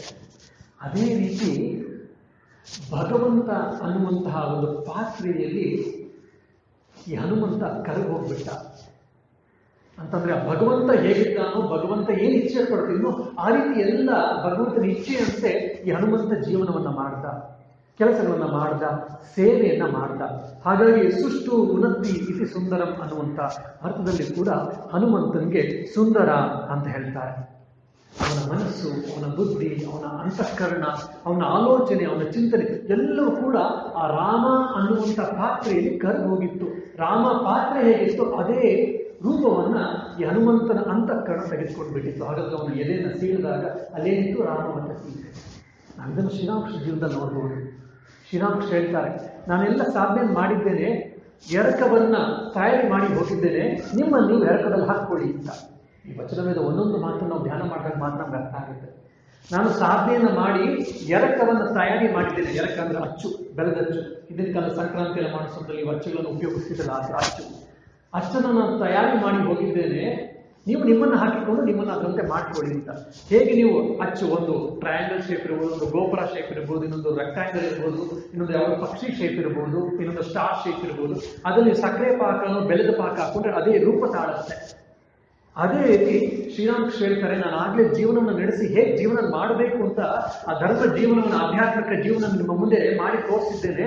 ನೀವು ಅದಂತ ನಡೆದ್ಬಿಟ್ರೆ ಸಾಕು, ನೀವು ನಿಮ್ಮ ಗುರಿಯನ್ನ, ಆಧ್ಯಾತ್ಮಿಕತೆಯನ್ನು ಪಡ್ಕೊಳ್ತೀರಾ, ಸಾಕ್ಷಾತ್ಕಾರವನ್ನು ಪಡೀತೀರಾ. ನಾನು ಅಚ್ಚನ್ನು ತಯಾರಿ ಮಾಡಿ ಹೋಗಿದ್ದೆ ನಿಮಗೋಸ್ಕರ ಅಂತ ಶ್ರೀರಾಮಕೃಷ್ಣ ಹೇಳ್ತಾರೆ. ಈ ಶ್ರೀರಾಮ ಅನ್ನುವಂಥ ಅಚ್ಚಿನಲ್ಲಿ ಹನುಮಂತ ಅವನು ಒಂದು ಪಾಕವಾಗಿ ಹಾಕಿಕೊಂಡ. ರಾಮ ಅನ್ನುವಂಥ ಅಚ್ಚಿನಲ್ಲಿ ಅವನು ರಾಮ ಬಿಟ್ರೆ ಅದಕ್ಕೆ ಹನುಮಾನ್ ವಿಜಯತೆ ರಾಮ ಇತ್ಯಾದಿ ಆ ಹಾಡಿನ ಈಗ ನೋಡಬಹುದು. ಹನುಮಂತ ಮತ್ತೆ ರಾಮನಿಗೆ ಯಾವುದೇ ರೀತಿಯ ಪ್ರತ್ಯೇಕತೆ ಇಲ್ಲ ಅಂತೇಳಿ ಆ ಹಾಡಿನ ಅಂತರಾರ್ಥ. ಈ ನಿಟ್ಟಿನಲ್ಲಿ ಕೂಡ ಸುಂದರ ಅಂತೇಳಿ ಹನುಮಂತನಿಗೆ ಅನ್ವರ್ಥ ನಾಮ ಆಗುತ್ತೆ ಅಂತ ಹೇಳ್ತಾರೆ. ಹಾಗಾಗಿ ಸುಂದರ ಕಾಂಡ ಅಂತ ಅಂದಾಗ ಅದು ಹನುಮಂತನ ಕಾಂಡವೇ, ಬೇರೆ ಹೆಸರಿಲ್ಲ ಅಂತ ಹೇಳಿ ಇನ್ನೊಂದು ಅರ್ಥ. ಅದಕ್ಕೆ ಒಬ್ಬರು ವಿಮರ್ಶಕರು ಹೇಳ್ತಾರೆ, ಇಷ್ಟೆಲ್ಲ ಯಾಕಪ್ಪ, ನಾವೇನೋ ಪಂಡಿತರು ನಮ್ಗೆ ಇದೆಲ್ಲ ಗೊತ್ತಾಗುತ್ತೆ, ಜನಸಾಮಾನ್ಯರಿಗೆ ಇದೆಲ್ಲ ಗೊತ್ತಿಲ್ಲ, ಪಾಪ ಅವ್ರು ಯಾವ ನಿರುಕ್ತಿ ಓದಿರ್ತಾರೆ, ನಿಘಂಟು ಓದಿರ್ತಾರೆ, ಹನುಮನ್ ಕಾಂಡನ ನೇರವಾಗಿ ಇಟ್ಟುಬಿಡಬಹುದಿತ್ತಲ್ಲ ಅಂತ ಒಂದು ಆಕ್ಷೇಪಣೆಯನ್ನ ಒಬ್ಬ ವಿದ್ವಾಂಸ ಎತ್ತುತ್ತಾರೆ. ಅದಕ್ಕೆ ನಾವು ರಾಮಾಯಣ ನೋಡ್ಕೊಂಡು ಹೋದಾಗ ತುಂಬಾ ಚೆನ್ನಾಗಿರುತ್ತೆ. ರಾಮನ ಪಟ್ಟಾಭಿಷೇಕ, ಯುದ್ಧವನ್ನು ಮುಗಿದ ಮೇಲೆ ರಾಮನ ಪಟ್ಟಾಭಿಷೇಕವಾಗುವಂಥ ಸಮಯದಲ್ಲಿ ಇಲ್ಲಿ ಭರತ ಶತ್ರುಘ್ನರು ಚಾಮರವನ್ನು ಬೀಸ್ತಾ ಇದ್ದಾರೆ. ಲಕ್ಷ್ಮಣ ಚಾಮರವನ್ನು ಹಿಡ್ಕೊಂಡಿದ್ದ, ಸೀತಾ ಮಾತೆ ಕೂಡ ರಾಮನ ಪಕ್ಕ ಕೂತಿದ್ದಾಗ ಹನುಮಂತ ಎಲ್ಲಿ ಕೂತ? ಕೆಳಗಡೆ ಕೂತ್ಕೊಂಡ. ಸಮವಾದ ಆಸನಗಳು ಎಲ್ಲವೂ ಕೂಡ ಇದ್ದು ಕೂಡ ಹೇಗೆ ವಿಭೀಷಣ, ಸುಗ್ರೀವ, ಅಂಗದ ಅವರೆಲ್ಲ ಕೂತ್ಕೊಂಡಾಗ ಅಲ್ಲಿ ಕೂತ್ಕೊಂಡ್ರೆ ಅವ್ನು ಕೂತ್ಕೊಳ್ಳಿಲ್ಲ, ಅವನು ಗದೆ ಇಟ್ಕೊಂಡು ಕೆಳಗಡೆ ವಜ್ರಾಸನದಲ್ಲಿ ಕೂತ. ಅಂದ್ರೇನು? ಸೇವಕನ ಸ್ಥಾನ ಭಗವಂತನ ಎದುರುಗಡೆ, ತನ್ನ ಪ್ರಭುವಿನ ಎದುರುಗಡೆ ಸೇವಕನ ಸ್ಥಾನ ಏನು ಅಂತ ಅವನು ಅಲ್ಲಿ ತೋರಿಸ್ದ. ಸೊ ಒಂದು ಸಾಮಾನ್ಯವಾಗಿ ಅವನ ನೇರಕ್ಕೆ ರಾಮನ ಅವನು ಕೂತಿರುವಂಥ ಒಂದು ಸಿಂಹಾಸನಕ್ಕೆ ನೇರವಾಗಿ ಅದರ ಸಮುದ್ರಕ್ಕೆ ಸ್ವಲ್ಪ ಕಡಿಮೆ ಇರುವಂಥ ಒಂದು ಸಾಮಾನ್ಯವಾದ ಆಸನದಲ್ಲೇ ಕೂತ್ಕೊಳ್ಳಿಕ್ಕೆ ಇಷ್ಟಪಡ್ತಿರುವಂಥ ಹನುಮಂತ ಇನ್ನು ರಾಮನ ಸಮಾನವಾಗಿರುವಂಥ ಕಾಂಡಗಳ ಹೆಸರುಗಳಲ್ಲಿ ಅವನ ಹೆಸರನ್ನು ಕೂಡ ಇಟ್ಕೊಂಡಾಗ ರಾಮ ಹನುಮಂತ ವಾಲ್ಮೀಕಿನ ಬಿಡ್ತಿದ್ನೆ, ನಿಜವಾಗಿ ಬಿಡ್ತಿಲ್ಲ, ಗದೆಯಲ್ಲಿ ಬಂದ ಅಲ್ಲಿ ವಾಲ್ಮೀಕಿನ ಹೊಡೆದು ಬಿಡ್ತಿದ್ದ ಅಂತ ವಾಲ್ಮೀಕಿ ಮಹಾಮುನಿಗಳಿಗೆ ಭಯ ಇತ್ತು. ಹಾಗಾಗಿ ಆಯ್ತಪ್ಪ, ನಿನ್ನ ಹೆಸರು ನೇರವಾಗಿ ಇಡೋಲ್ಲ, ನೇರವಾಗಿ ಇಟ್ಟರೆ ನೀನು ಬಂದು ಗದೆ ಪ್ರಹಾರ ಮಾಡಿದ್ರೆ ನಾನೆಲ್ಲ ಹೋಗ್ನಿ ಅಂತ ಹೇಳಿ ಸುಂದರ ಕಾಂಡ ಇಟ್ರು ಅಂತ ಹೇಳಿ ತಿಳಿದವರು ಯಾರು ರಾಮಾಯಣವನ್ನು ಅವಲೋಕಿಸ್ತಾರೋ ಅವನು ಹೇಳ್ತಾನೆ. ಯಾಕಂದ್ರೆ ಅವನು ಭಕ್ತಾಗ್ರ ಗ್ರೇಸರ, ಮಹಾಸೇವಕ, ಪ್ರಭುವಿನ ಸಮಾನಕ್ಕೆ ಅವನು ಯಾವತ್ತೂ ಆಲೋಚನೆ ಮಾಡಲಿಲ್ಲ. ಹಾಗಾಗಿ ಅವನು ಯಾವಾಗಲೂ ಅಜ್ಞಾತವಾಗಿ, ಹೇಗೆ ಮಾಸ್ಟರ್ ಅಜ್ಞಾತವಾಗಿ ಪ್ರಭುವಿನ ಸೇವೆಯನ್ನು ಮಾಡಿದ್ನೋ ಹಾಗೆ ಅವನು ಕೂಡ ಸೇವೆಯನ್ನು ಮಾಡ್ದ. ಹಾಗಾಗಿ ಅವನ ಹೆಸರನ್ನು ಪ್ರತ್ಯಕ್ಷವಾಗಿ ವಾಲ್ಮೀಕಿ ಮಹಾಮುನಿಗಳು ಹಿಡದೆ ಈ ರೀತಿಯಾಗಿ ಇಟ್ರು ಅಂತ ಹೇಳಿ ನಮಗೆ ಉತ್ತರವನ್ನು ಸಿಗ್ತದೆ. ಇನ್ನು ನಾವು ಈ ಸುಂದರಕಾಂಡ ನಾವು ಏನೆಲ್ಲ ನೋಡ್ಬೋದು ಅಂತಂದರೆ, ಒಂದು ಹನುಮಂತನ ಆತ್ಮವಿಶ್ವಾಸ, ಸೇವಕನಾಗಿದ್ರೆ ನಮ್ಮಲ್ಲಿ ಆ ವಿಶ್ವಾಸವನ್ನು ಕಳ್ಕೊಳ್ಬೇಕು ಅಂತಿಲ್ಲ. ಸ್ಲೇವಿಶ್ ಮೆಂಟ್ಯಾಲಿಟಿ ಅಂತ ನಾವು ಹೇಳ್ತಾ ಇರ್ತೀವಿ. ಸ್ಲೇವಿಶ್ ಮೆಂಟ್ಯಾಲಿಟಿ ಅಂತ ಹೇಳಿ, ಸ್ಲೇವಿಶ್ ಮೆಂಟ್ಯಾಲಿಟಿ ಒಂಥರ ಯಾರು ಏನು ಹೇಳಿದ್ರು ಕೇಳಬೇಕು ಅನ್ನುವಂಥದ್ದನ್ನು ನಾವು ಬಂದ್ಬಿಡ್ತೀವಿ. ಅದು ಸೇವಕನ ಮನೋಭಾವವನ್ನು ಅಂದ್ಕೊಂಡಿರ್ತೀವಿ. ಆದರೆ ಈ ಆಂಜನೇಯನ ನಾವು ನೋಡ್ತೀವಿ, ಅವನು ಮಹಾಸೇವಕ. ಅದು ಅವನ ಆತ್ಮವಿಶ್ವಾಸ ಇತ್ತು, ಅವನದೇ ಆದಂತಹ ಅವನ ತನವೂ ಇತ್ತು. ಅದೆಲ್ಲವನ್ನೂ ಒಳ್ಳೆಯ ರೀತಿಯಲ್ಲಿ ಇಟ್ಕೊಂಡು ಅವನು ಪ್ರಭುವಿನ ಸೇವಕನಾಗಿದ್ದ. ಒಬ್ಬ ಸೇವಕನಾಗಿದ್ದು ಅವನ ಅಸ್ತಿತ್ವವನ್ನು, ಅವನ ಸ್ವಂತಿಕೆಯನ್ನು ಇಟ್ಕೊಂಡು ಪ್ರಭುವಿನ ಸೇವಕನಾಗಿ ಹೇಗೆ ಬಾಳ್ಬೋದು, ಏಕೆ ಬದುಕಬಹುದು ಅಂತ ಹೇಳಿ ಇಲ್ಲಿ ನಾವು ಸುಂದರಕಾಂಡದಲ್ಲಿ ನಾವು ನೋಡ್ತೀವಿ. ಮತ್ತಿನ್ನು ಕಾವ್ಯ ಮೀಮಾಂಸೆಯ ದೃಷ್ಟಿಯಿಂದ ಹೇಳಬೇಕಾದ್ರೆ ಕಾವ್ಯದ ದೃಷ್ಟಿಯಿಂದ ಕೂಡ ಇದನ್ನ ಸುಂದರ ಕಾಂಡವನ್ನ ತುಂಬ ಸುಂದರವಾಗಿದೆ ಅಂತ ಹೇಳ್ತಾರೆ. ಕವಿ ಹೇಳ್ತಾರೆ, ಹೇಗೆ ನಾವು ಒಂದು ರತ್ನ ಮಾಲೆಯನ್ನು, ವಜ್ರದ ಮಾಲೆಯನ್ನು, ನೆಕ್ಲೇಸ್ ಅಂತ ನಾವು ಹೇಳ್ತೀವಿ, ಅದನ್ನ ಹಾಕ್ಕೊಂಡಾಗ ಒಂದು ಡಾಲರ್ ಲಾಕೆಟ್ನ ಹಾಕೊಂಡಾಗ ಡಾಲರು ಅದೆಷ್ಟು ಶೋಭಾಯಮಾನವಾಗಿರುತ್ತೋ, ಮಹಾಕಾವ್ಯವಾದ, ಆದಿಕಾವ್ಯವಾದ, ಮಹಾಕಾವ್ಯವಾದ ಈ ರಾಮಾಯಣಕ್ಕೆ ರಾಮಾಯಣ ಅಂತ ಒಂದು ನೀವು ನೆಕ್ಲೇಸ್ ಅಂತ ಭಾವಿಸಿದ್ರೆ ಈ ಸುಂದರ ಕಾಂಡ ಲಾಕೆಟ್ ಇದ್ದಂಗೆ, ಪೆಂಡೆಂಟ್ ಇದ್ದಂಗೆ ಅಂತ ಹೇಳಿ ಹೇಳ್ತಾರೆ. ಯಾಕಪ್ಪ ಅಂದ್ರೆ ಕಾವ್ಯದಲ್ಲಿ ನಾವು ನವರಸಗಳನ್ನ ನಾವು ನೋಡ್ತೀವಿ. ಯಾವುದು ನವರಸಗಳು? ಶೃಂಗಾರ ಹಾಸ್ಯ ಕರುಣವೀರ ರೌದ್ರ ಭಯಾನಕಾಹ ವಿಭೂತ್ಸ ಉದ್ಭುತ ಶಾಂತಾಚ ಕಾವ್ಯೆ ನವರಸಾಹ ಸ್ಮೃತಾಹ. ಶೃಂಗಾರ ಲವ್, ಹಾಸ್ಯ ಹ್ಯೂಮರ್, ಕರುಣೆ ಕಂಪ್ಯಾಷನ್, ವೀರ ಹೀರೋಯಿಕ್, ರೌದ್ರ ಫೆರೋಷಿಯಸ್, ಭಯಾನಕ ಹಾರಿಫೈಯಿಂಗ್, ಬಿಭೀತ್ಸ ಅಂದರೆ ಡಿಸ್ಗಸ್ಟಿಂಗ್, ಮತ್ತು ಉದ್ಭೂತ ಅಮೇಝಿಂಗ್, ಶಾಂತ ಅಂದರೆ ಪೀಸ್ ಅಂತೇಳಿ ಈ 9 ರಸಗಳನ್ನು ಕಾವ್ಯದಲ್ಲಿ ಇರಬೇಕು. ಈ 9 ರಸಗಳಿದ್ದಾಗ ಮಾತ್ರ ಆ ಒಂದು ರಚನೆಯನ್ನು ನಾವು ಕಾವ್ಯ ಅಂತ ಕರಿಬಹುದು. ರಸಗಳಲ್ಲಿ ಈ 9 ರಸಗಳಲ್ಲಿ ಅದ್ಭುತವಾದ ರಸ ಯಾವುದಪ್ಪ ಅಂದ್ರೆ ಶೃಂಗಾರ ರಸ. ರಸಗಳ ರಾಜ ಯಾರು ಅಂದರೆ ಶೃಂಗಾರ ರಸ ಅಂತ ಹೇಳ್ತಾರೆ. ಕಾವ್ಯದ ದೃಷ್ಟಿಯಿಂದ ಹೇಳ್ಬಿಟ್ಟು ಮುಂದೆ ಕೊಟ್ಟು ಹೋಗ್ತೇನೆ. ಯಾರಾದ್ರೂ ನೀವು ಸಾಹಿತ್ಯಗಳಿದ್ರೆ ಎಂಜಾಯ್ ಮಾಡ್ಬೋದು, ಅದಕ್ಕೆ ಅದನ್ನು ಕೂಡ ಹೇಳ್ತಾ ಇದ್ದೀನಿ ಅಷ್ಟೇ. ಶೃಂಗಾರ ರಸ, ಈ ಶೃಂಗಾರ ರಸವನ್ನ ನಾವು ಸುಂದರಕಾಂಡದಲ್ಲಿ ನೋಡ್ಬೋದು. ಆ ಶೃಂಗಾರ ರಸವನ್ನು ಹೇಳುವಂಥ ಅಲಂಕಾರ ಯಾವುದಂದ್ರೆ ವಿಪ್ರ ಲಂಬ ಶೃಂಗ ಅಲಂಕಾರ ಅಂತೇಳಿ ಒಂದು ಅಲಂಕಾರ, ಸುಮಾರು ಥರ ಅಲಂಕಾರಗಳು ಅಲ್ಲಿ ಬಂದು ಆ ವಿಪ್ರ ಲಂಬ ಶೃಂಗ ಅಲಂಕಾರ ಅದನ್ನ ಈ ಸುಂದರ ಕಾಂಡದ ಶ್ಲೋಕಗಳನ್ನು ರಚನೆ ಮಾಡ್ತಿರುವಂಥ ಸಮಯದಲ್ಲಿ ವಾಲ್ಮೀಕಿ ಮಹಾಮುನಿಗಳು ಇದನ್ನು ಬರೆದಿದ್ದಾರೆ. ಸೊ ಕಾವ್ಯದ ದೃಷ್ಟಿಯಿಂದ ನೋಡಿದಾಗ ಕೂಡ ಸುಂದರ ಕಾಂಡ ನಿಜವಾಗ್ಲೂ ಸುಂದರ ಅಂತೇಳಿ ವಿಮರ್ಶಕರು, ಪಂಡಿತರು, ಬುದ್ಧಿವಂತರು ತಿಳ್ತಾ ಹೋಗ್ತಾರೆ. ಅದಕ್ಕೊಂದು ಉದಾಹರಣೆ ಪ್ರಾಯಶಃ ನೀವು ನೋಡಿದ್ರೆ ಅರ್ಥ ಆಗ್ತದೆ. ನಿತ್ಯಂ ಧ್ಯಾನರೋ ರಾಮ ನಿತ್ಯಂ ಶೋಕ ಪರಾಯಣ ನಾಣ್ಯ ಚಿಂತೆಯೇ ಕಿಂಚಿತ್ ತತ್ಸುಕಾಮ ವಶಂಗತಃ.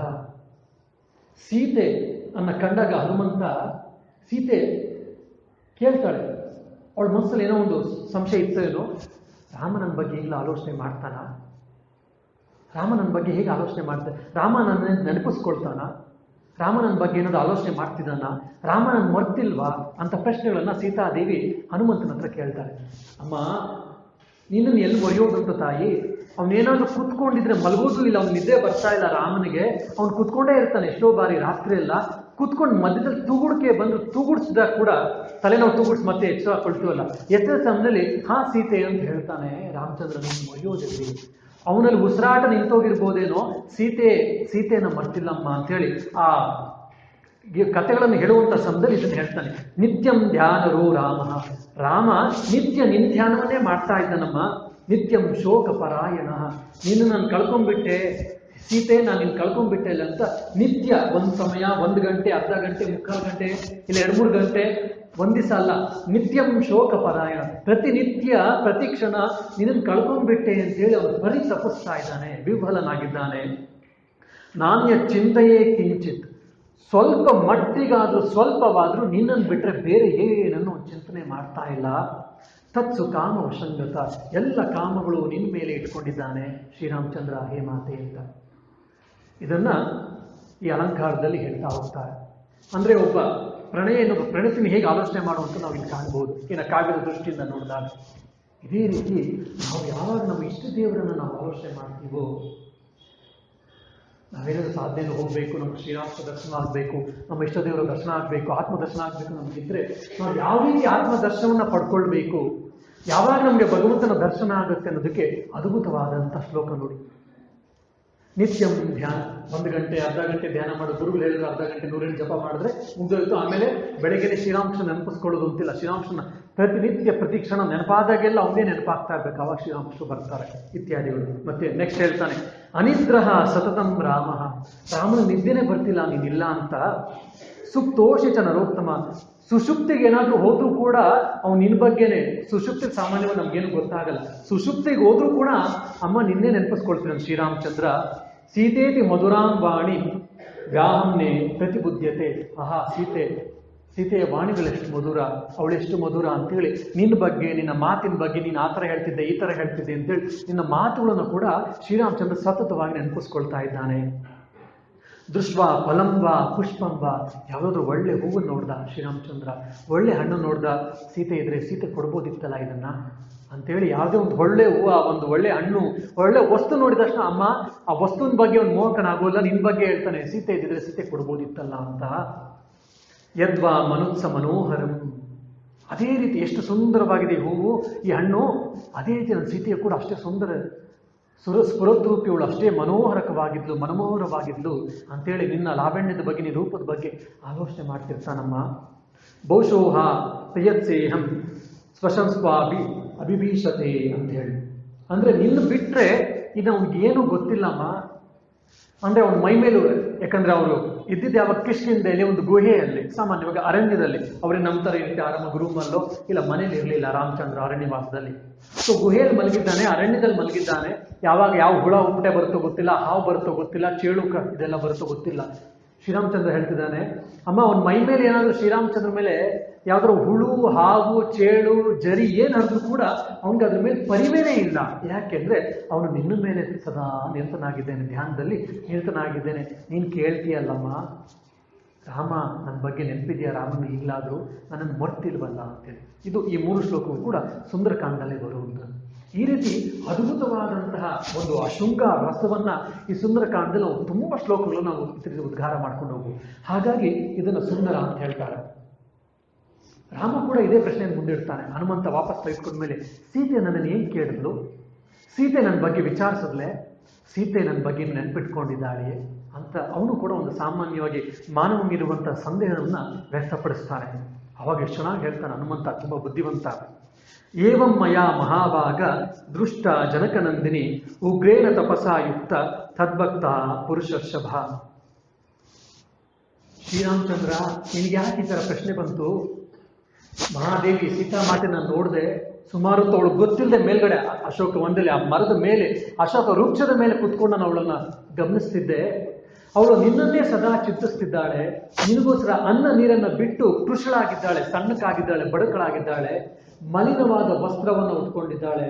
ಪ್ರತಿದಿನ ರಾವಣ ಬಂದು ಮದುವೆ ಆಗು, ನಿನ್ನ ಮದುವೆ ಆದ್ರೆ ಮಂಡೋದರಿನ ಮೇಲಿಂದ ನಿನ್ನ ಕೂರಿಸ್ತೀನಿ ಅಂತ ಹೇಳ್ತಾ ಇದ್ದಾನೆ, ವಜ್ರ ವೈಡೂರ್ಯಗಳನ್ನು ಕೊಡ್ತೀನಿ ಅಂತ ಹೇಳ್ತಾನೆ, ಜರ್ತಾರಿ ಸೀರೆಗಳನ್ನು ಕೊಡ್ತೀನಿ ಅಂತ ಹೇಳ್ತಾ ಇದ್ದಾನೆ, ವಿವಿಧ ಭೋಗ ಭಾಗ್ಯವನ್ನು ಕೊಡ್ತೀನಿ ಅಂತ ಹೇಳ್ತಾ ಇದ್ದಾನೆ.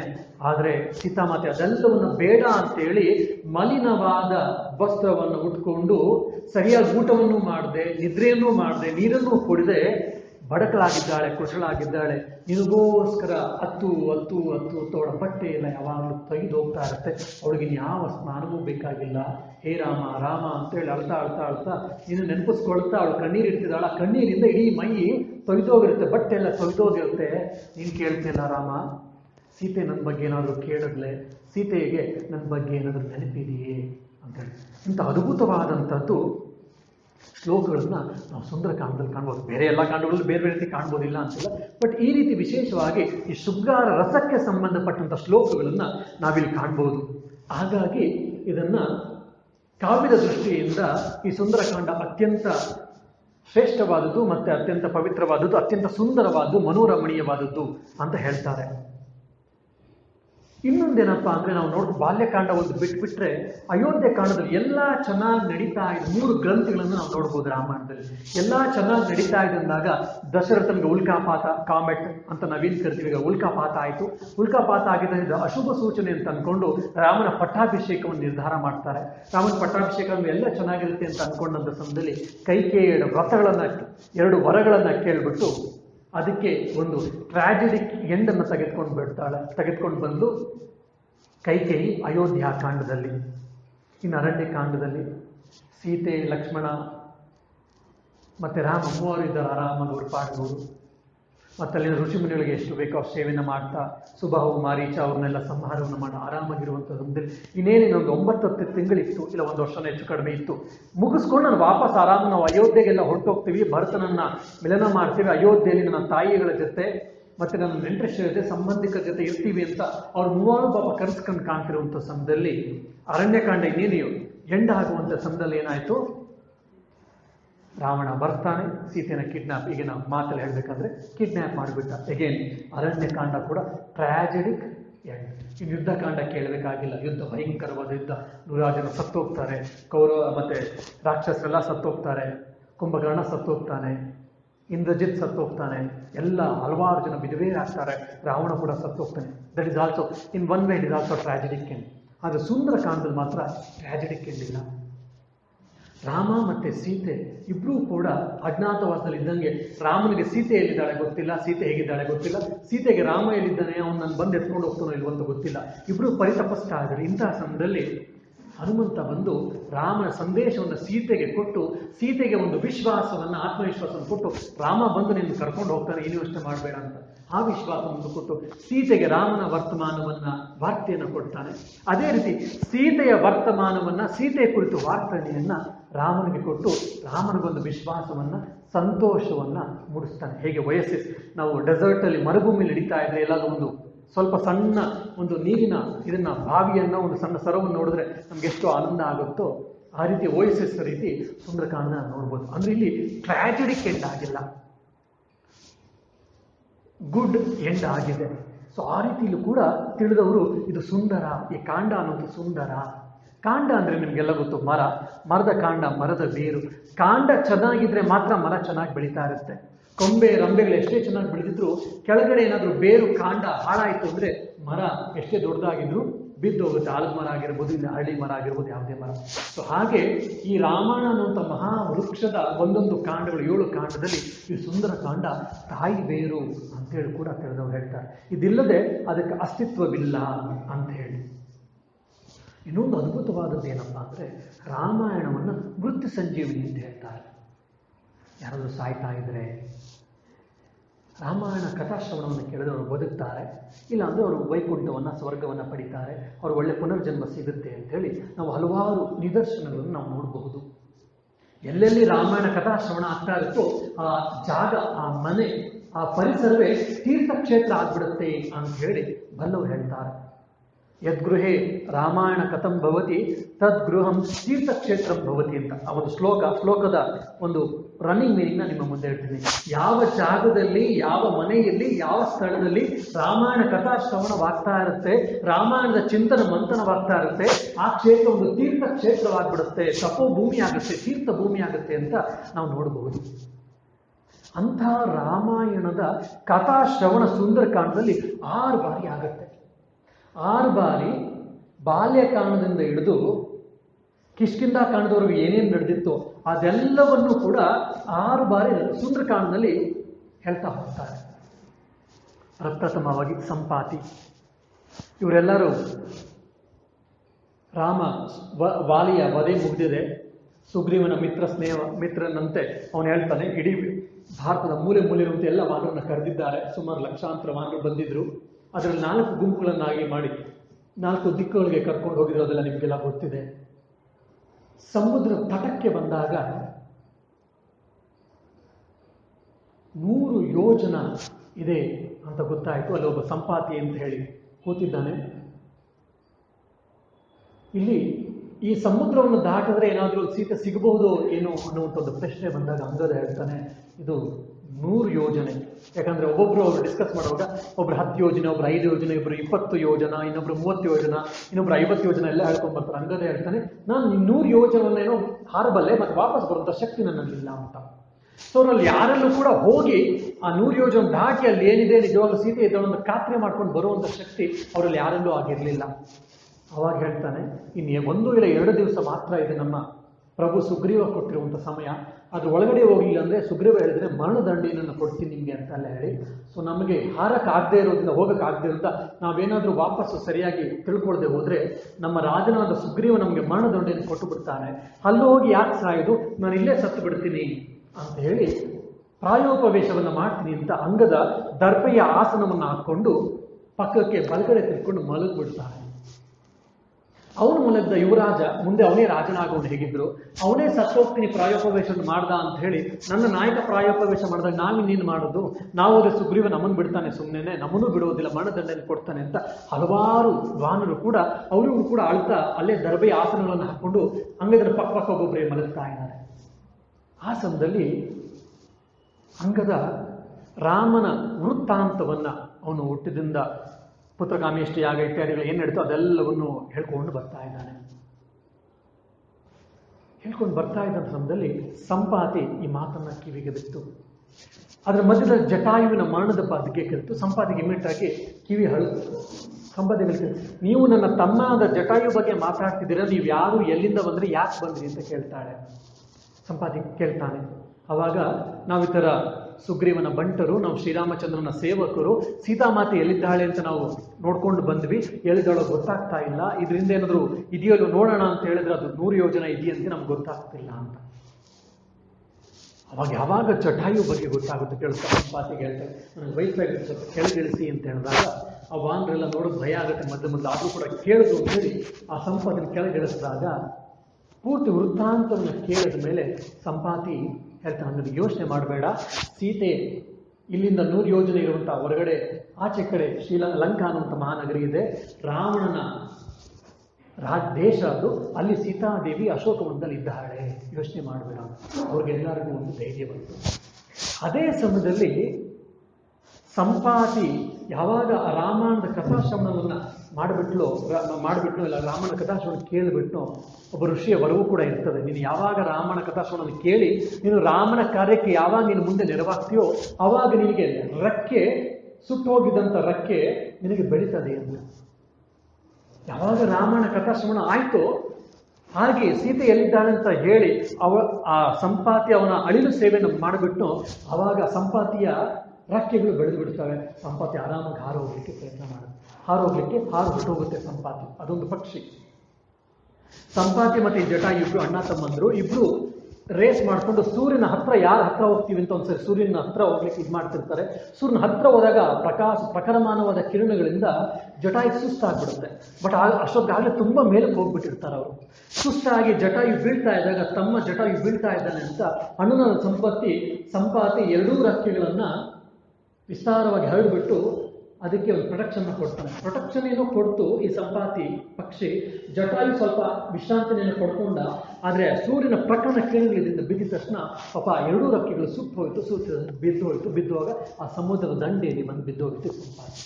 ನಾನು ಹೀಗೆ ಇರಬೇಕಂತ ಒಂದ್ಸರಿ ಕೇಳಿದಾಗ ಒಬ್ಬ ಋಷಿಮುನಿಗೆ 100 ವರ್ಷಗಳಿಂದ ಯೋಚನೆ ಮಾಡಬೇಡ, ನೀನು ಮುಂದೆ ರಾಮ ಒಬ್ಬ ಬರ್ತಾನೆ, ಅವನ ಕಥೆಯ ಶ್ರವಣವಾಗಿ ನೀನು ರಾಮನ ಸೇವೆಯಲ್ಲಿ ನಿನ್ನ ಒಂದು ಸೇವೆಯನ್ನು ಮಾಡುವಂಥ ಜವಾಬ್ದಾರಿ ಇದೆ, ಅದನ್ನು ಮಾಡಿದ ತಕ್ಷಣ ನಿನ್ನ ರೆಕ್ಕೆ ಬೆಳೀತದೆ ಅಂತೇಳಿ. ರಾಮಾಯಣ ಮೃತ್ಯು ಸಂಜೀವನಿ ಅಂತ ನಾವು ಹೇಳ್ತೀವಲ್ಲ, ಹಾಗೆ ಯಾವಾಗ ರಾಮಾಯಣ ಶ್ರವಣವಾಗುತ್ತೋ ಆ ಸಂಪಾತಿಗೆ ರೆಕ್ಕೆಗಳು ಬೆಳೆದು ಬಿಡುತ್ತು. ನೋಡಿ, ಯಾವಾಗ ಅಂಗದ ರಾಮಾಯಣದ ಕಥಾಶ್ರವಣವನ್ನು ಮಾಡಿದ್ನೋ ಆವಾಗ ಜಟಾಯುವಿಗೆ ಅವನ ಜೊತೆ ಸಂಪರ್ಕವಾಯಿತು. ಅವನು ಪ್ರಾಯೋಪವೇಶವನ್ನು ಮಾಡಬೇಕು ಅಂತ ನಿಶ್ಚಯ ಮಾಡಿ ಮಲಗಿದ್ದವನಿಗೆ ಜಟಾಯುವಿನ ಸಹಾಯ ದೊರಕಿದ್ರಿಂದ, ಸಂಪಾತಿಯ ಸಹಾಯ ದೊರಕಿದ್ರಿಂದ ಈಗ ಮುಂದೆ ಏನು ಮಾಡಬೇಕು ಅಂತ ಗೊತ್ತಾಯಿತು. ಅವನಿಗೂ ಕೂಡ ಅಂಗದನಿಗೆ ಪ್ರಾಯೋಪವೇಶದಿಂದ ಅವನು ಕೂಡ ಬಚಾವಾದ. ಇದೇ ರೀತಿ ಆಮೇಲೆ ಇದು ಒಂದು ಬಾರಿ ಅಂಗದನ ಒಂದು ಕಥಾಶ್ರವಣ. ಇನ್ನೆರಡು ಬಾರಿ ಯಾವಾಗಪ್ಪ ಆಗುತ್ತೆ ಅಂದರೆ, ಸೀತೆಯನ್ನು ನೋಡ್ಬೇಕಿಂತ ಅಶೋಕವನಕ್ಕೆ ಹೋದಾಗ ಸೀತೆ ಯಾವಾಗಲೂ ಅಳ್ತಾ ಕೂತ್ಕೊಂಡಿದ್ದಾಗ ಸೀತೆಗೆ ಮನಸ್ಸಿಗೆ ತೃಪ್ತಿಯನ್ನು ಕೊಡಬೇಕು ಅಂತ ಹೇಳಿ ಮರದ ಮೇಲೆ ಕೂತಿದ್ದಂಥ ಹನುಮಂತ ರಾಮನ ಗುಣಗಾನವನ್ನು ಮಾಡ್ತಾ ರಾಮನ ಕಥಾಶ್ರವಣವನ್ನು ಮಾಡ್ತಾ ಹೋಗ್ತಾನೆ. ಅವಾಗ ಸೀತೆಯ ಮನಸ್ಸಿಗೆ ನೆಮ್ಮದಿ ಆಗ್ತಾ ಹೋಗುತ್ತೆ. ಆಮೇಲೆ ಸೀತೆ ಎಲ್ಲಿಂದ ಯಾರು ಮಾತಾಡ್ತಾರೆ ಅಂತ ಕೇಳಲಿಕ್ಕೆ ಇದು ಮಾಡಿದಾಗ ಹನುಮಂತ ಹಿಡಿದು ಬರ್ತಾನೆ. ಮತ್ತು ನೀನು ಯಾರು ಅಂದಾಗ ನಾನು ಈ ಥರ ರಾಮನ ಸೇವಕ ಅಂದಾಗ ಮತ್ತೆ ಸೀತಾದೇವಿಗೆ ಡೌಟ್ ಬರುತ್ತೆ, ನೀನೇನೋ ರಾವಣನೇ ಬೇರೆ ಯಾವುದೋ ಒಂದು ವೇಷವನ್ನು ಹಾಕಿ ಪ್ರಾಯಶಃ ನನಗೆ ಮೋಸ, ಯಾಕಂದರೆ ಅವನೊಬ್ಬ ಸನ್ಯಾಸಿ ವೇಷವನ್ನು ಹಾಕಿ ಮೋಸ ಮಾಡಿರ್ತಲ್ಲ, ಸೀತೆಗೆ ಮೋಸ ಮಾಡಿರ್ತಲ್ಲ ರಾವಣ, ಹಾಗಾಗಿ ಇನ್ನೂ ಮೋಸ ಮಾಡ್ತಿದ್ದಾನೇನು ಅಂತೇಳಿ ಸೀತೆಗೆ ತುಂಬ ಸಂಶಯ ಉಂಟು ಬರುತ್ತೆ. ಆ ಮತ್ತೊಮ್ಮೆ ಏನು ನಡೆದ ಎಲ್ಲ ವೃತ್ತಾಂತವನ್ನ ಕೆಲವೇ ಕೆಲವು ವೃತ್ತಾಂತಗಳು ರಾಮನಿಗೆ ಮತ್ತು ಸೀತೆಗೆ ಗೊತ್ತಿದ್ದಂಥ ಆ ವೃತ್ತಾಂತಗಳು ಸೇರಿಸಿ ಮತ್ತೊಮ್ಮೆ ಯಾವಾಗ ಹನುಮಂತ ಹೇಳ್ತಾನೋ ಅವಾಗ ಸೀತಾದೇವಿಗೆ ಇವನು ರಾಮನ ಬಂಟ ಅಂತ ಖಾತ್ರಿ ಆಗುತ್ತೆ. ಆಗಲೇ 3 ಬಾರಿ ಆಯಿತು. ಇದೇ ರೀತಿ ಇನ್ನೊಂದು ಬಾರಿ ಕೇಳಿದಾಗ ಹನುಮಂತ ಇನ್ನೊಂದು ಕಡೆ ಹೇಳ್ತಾನೆ. ಮತ್ತೆ ರಾವಣನ ಆಸ್ಥಾನದಲ್ಲಿ ರಾಮನ ಬಗ್ಗೆ ಹೇಳುವಂಥ ಸಮಯದಲ್ಲಿ ರಾಮಾಯಣದ ಕಥಾಶ್ರವಣ 12 ಬಾರಿ ಸಂಕ್ಷೇಪವಾಗಿ ನಡೀತದೆ. ಸೊ ಈ ಸುಂದರ ಕಾಂಡದಲ್ಲಿ ರಾಮಾಯಣದ ಕಥಾಶ್ರವಣ 6 ಬಾರಿ ಆಗುತ್ತೆ. ಹಾಗಾಗಿ ಸುಂದರ ಕಾಂಡದ ಶ್ಲೋಕಗಳಿಗೆ ಅಂತ ಅದ್ಭುತವಾದ ಅರ್ಥ ಇದೆ ಅಂತೇಳಿ. ರಾಮಾಯಣ ಒಂದ್ಸರಿ ಕಥಾಶ್ರವಣ ಮಾಡಿದವ್ರಿಗೆ ಅವ್ರಿಗೆ ಎಷ್ಟೆಲ್ಲ ಆಯಿತು ಮೃತ ಸಂಜೀವಿನಿ. ಇನ್ನು ಆ ಒಂದೇ ಒಂದು ಕಾಂಡದಲ್ಲಿ, ಆ ಒಂದೇ ಒಂದು ಅಧ್ಯಾಯದಲ್ಲಿ 6 ಬಾರಿ ರಾಮಾಯಣದ ಕಥಾಶ್ರವಣ ಆದಾಗ ಆ ಅಧ್ಯಾಯ ಎಷ್ಟು ಪವಿತ್ರವಾದದ್ದು. ಈ ದೃಷ್ಟಿಯಿಂದಲೂ ಕೂಡ ಇದು ಸುಂದರ ಕಾಂಡ. ಯಾಕಂದ್ರೆ 6 ಬಾರಿ ರಾಮಾಯಣದ ಕಥಾಶ್ರವಣ ಪುನರಾವರ್ತನೆ ಆಗಿದೆ ಅಂತ ಹೇಳ್ತಾರೆ.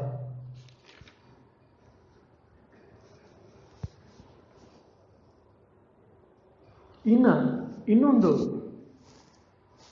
ಏನಪ್ಪ ಅಂತ ಅಂದ್ರೆ, ಒಮ್ಮೆ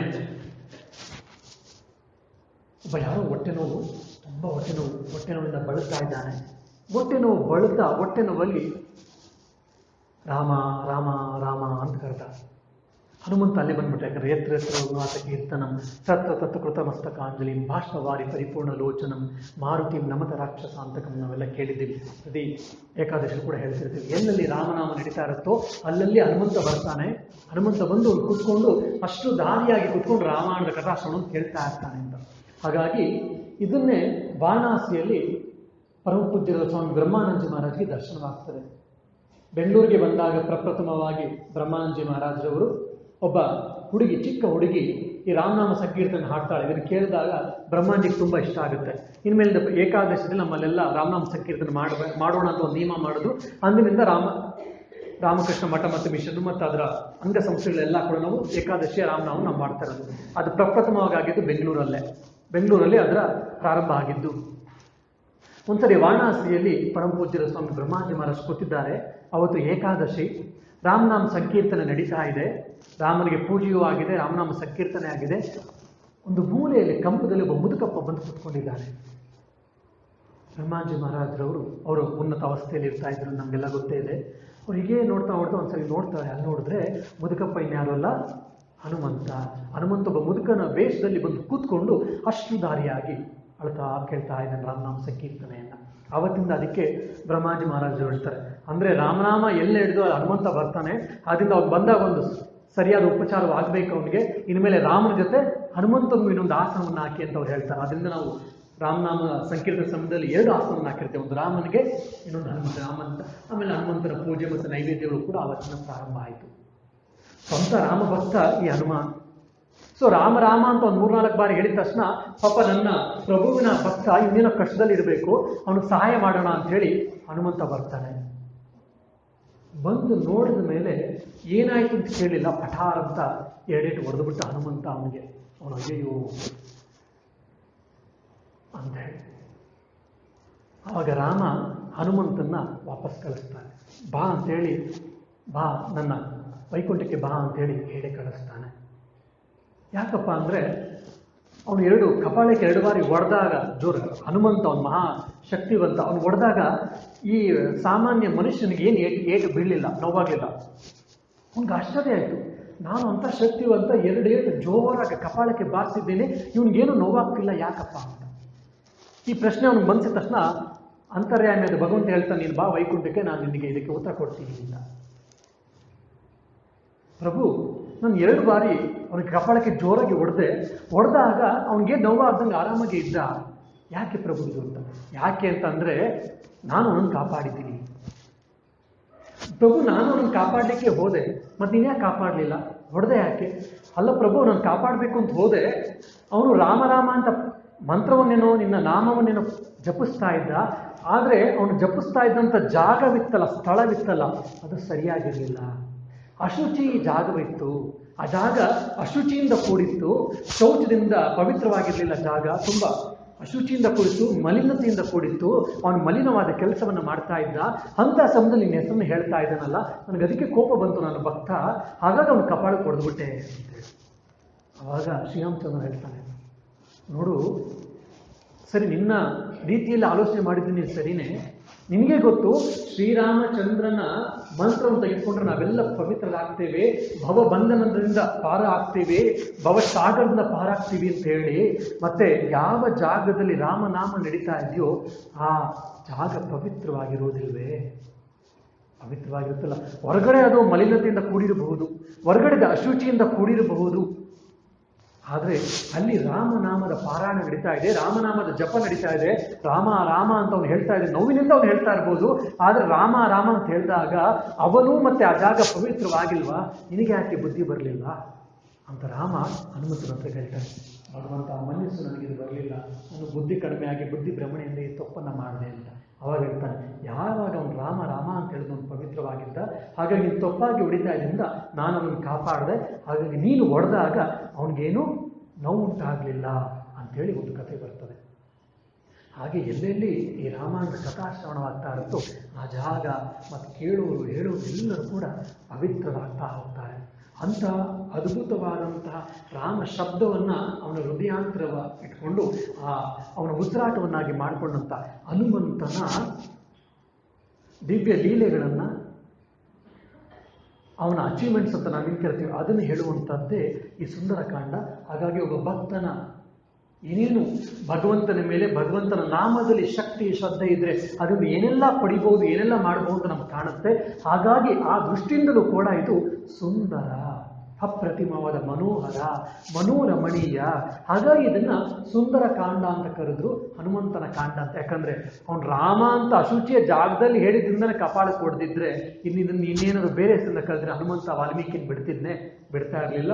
ಮತ್ತು ಆ ಭಗವಂತನ ಹೆಸರಲ್ಲಿ ಎಂಥ ಶಕ್ತಿ ಇದೆ, ಆ ಶಕ್ತಿಯನ್ನು ಅವನು ಜೀವಾಳವಾಗಿ ಇಟ್ಕೊಂಡಂಥ ಭಕ್ತಾಗ್ರಗೇಶನಾದ ಹನುಮಂತ ಇದೆಲ್ಲ ಸಾಧನೆ ಮಾಡ್ದ. ಹೇಗೆ?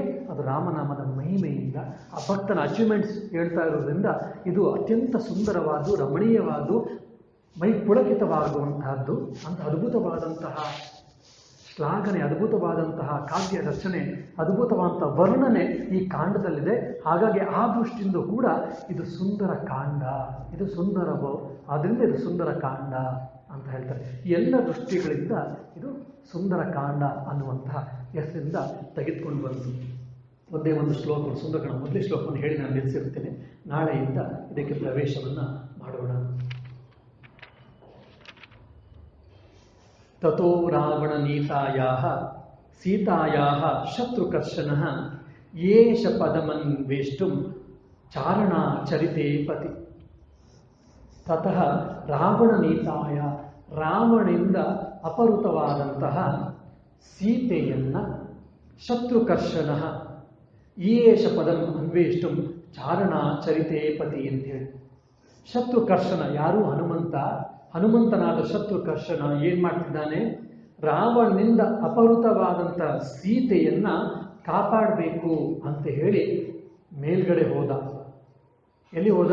ಈಗ ಆ ಆಕಾಶದಲ್ಲಿ ಸಮುದ್ರೋಲ್ಲಂಘನವನ್ನು ಮಾಡಿ ಮಹೇಂದ್ರ ಪರ್ವತದಿಂದ ಎದ್ದು ಜಿಗಿದು ಮೇಲಕ್ಕೆ ಹೋಗ್ತಿದ್ದಾನೆ. ಅದು ಯಾವ ದಾರಿ?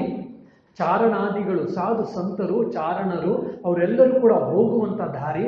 ಅಂಥ ದಾರಿಯಲ್ಲಿ ಸೀತೆಯ ಅನ್ವೇಷಣೆಗಾಗಿ ಹೋಗ್ತಾ ಇದ್ದಾನೆ ಅಂತ. ಇದು ಸಾಮಾನ್ಯವಾಗಿ ನೀವು ನೋಡಿದಾಗ ತರ್ಜುಮೆ ಸಿಗುತ್ತೆ.